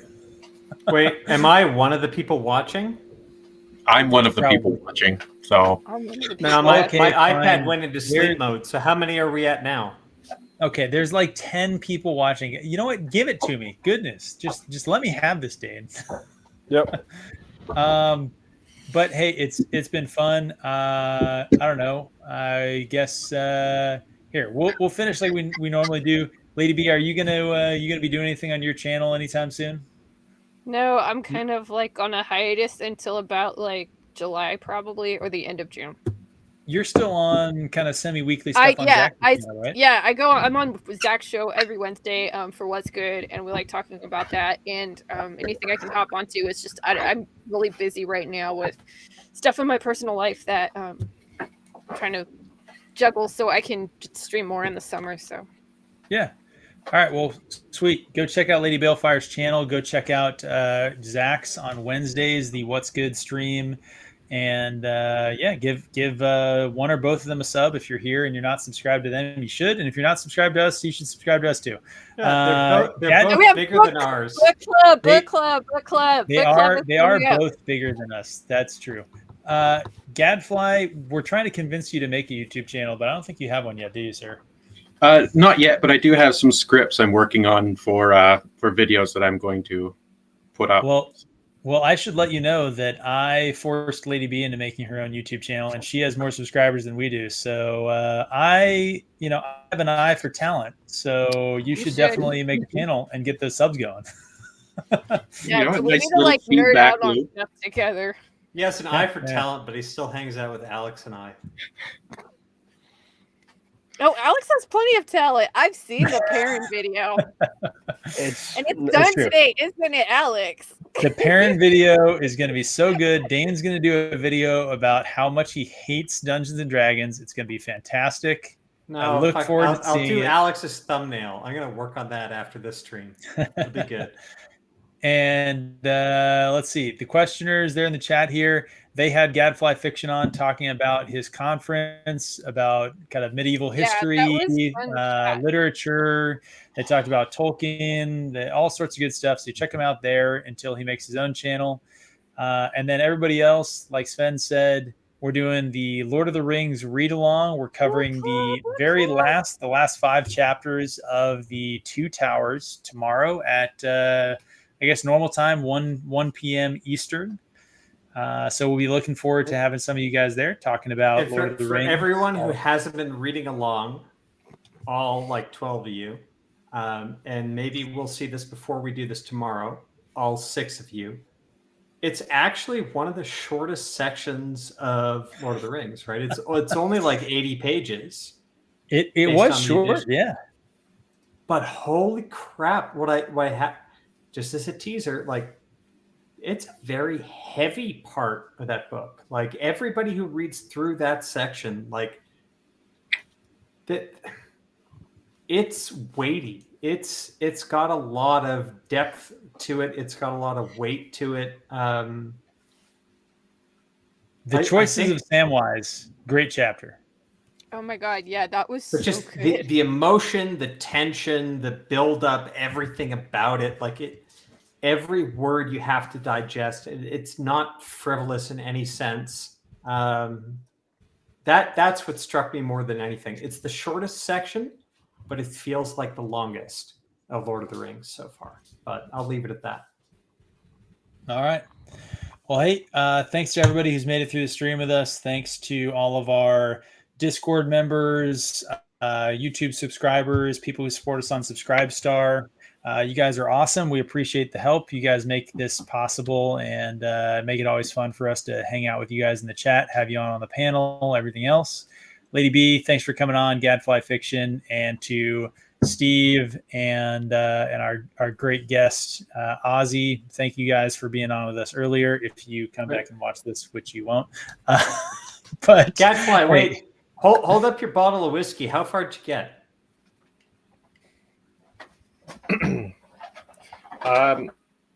I started on this one instead. Oh, but halfway through? Was yours full? I had a tipple before. Okay, because so you and I are about the same rate there. That's respectable. I think you're doing good stuff over there. Lady B's drinking water. She's pacing herself. Same with Alex. All right, guys. We're coming up on 3.5 hours. I think we should probably end it there. Again, you guys are awesome. Thanks for coming out, and thanks for our fellow panel. Have a good night, guys, and walk in the light.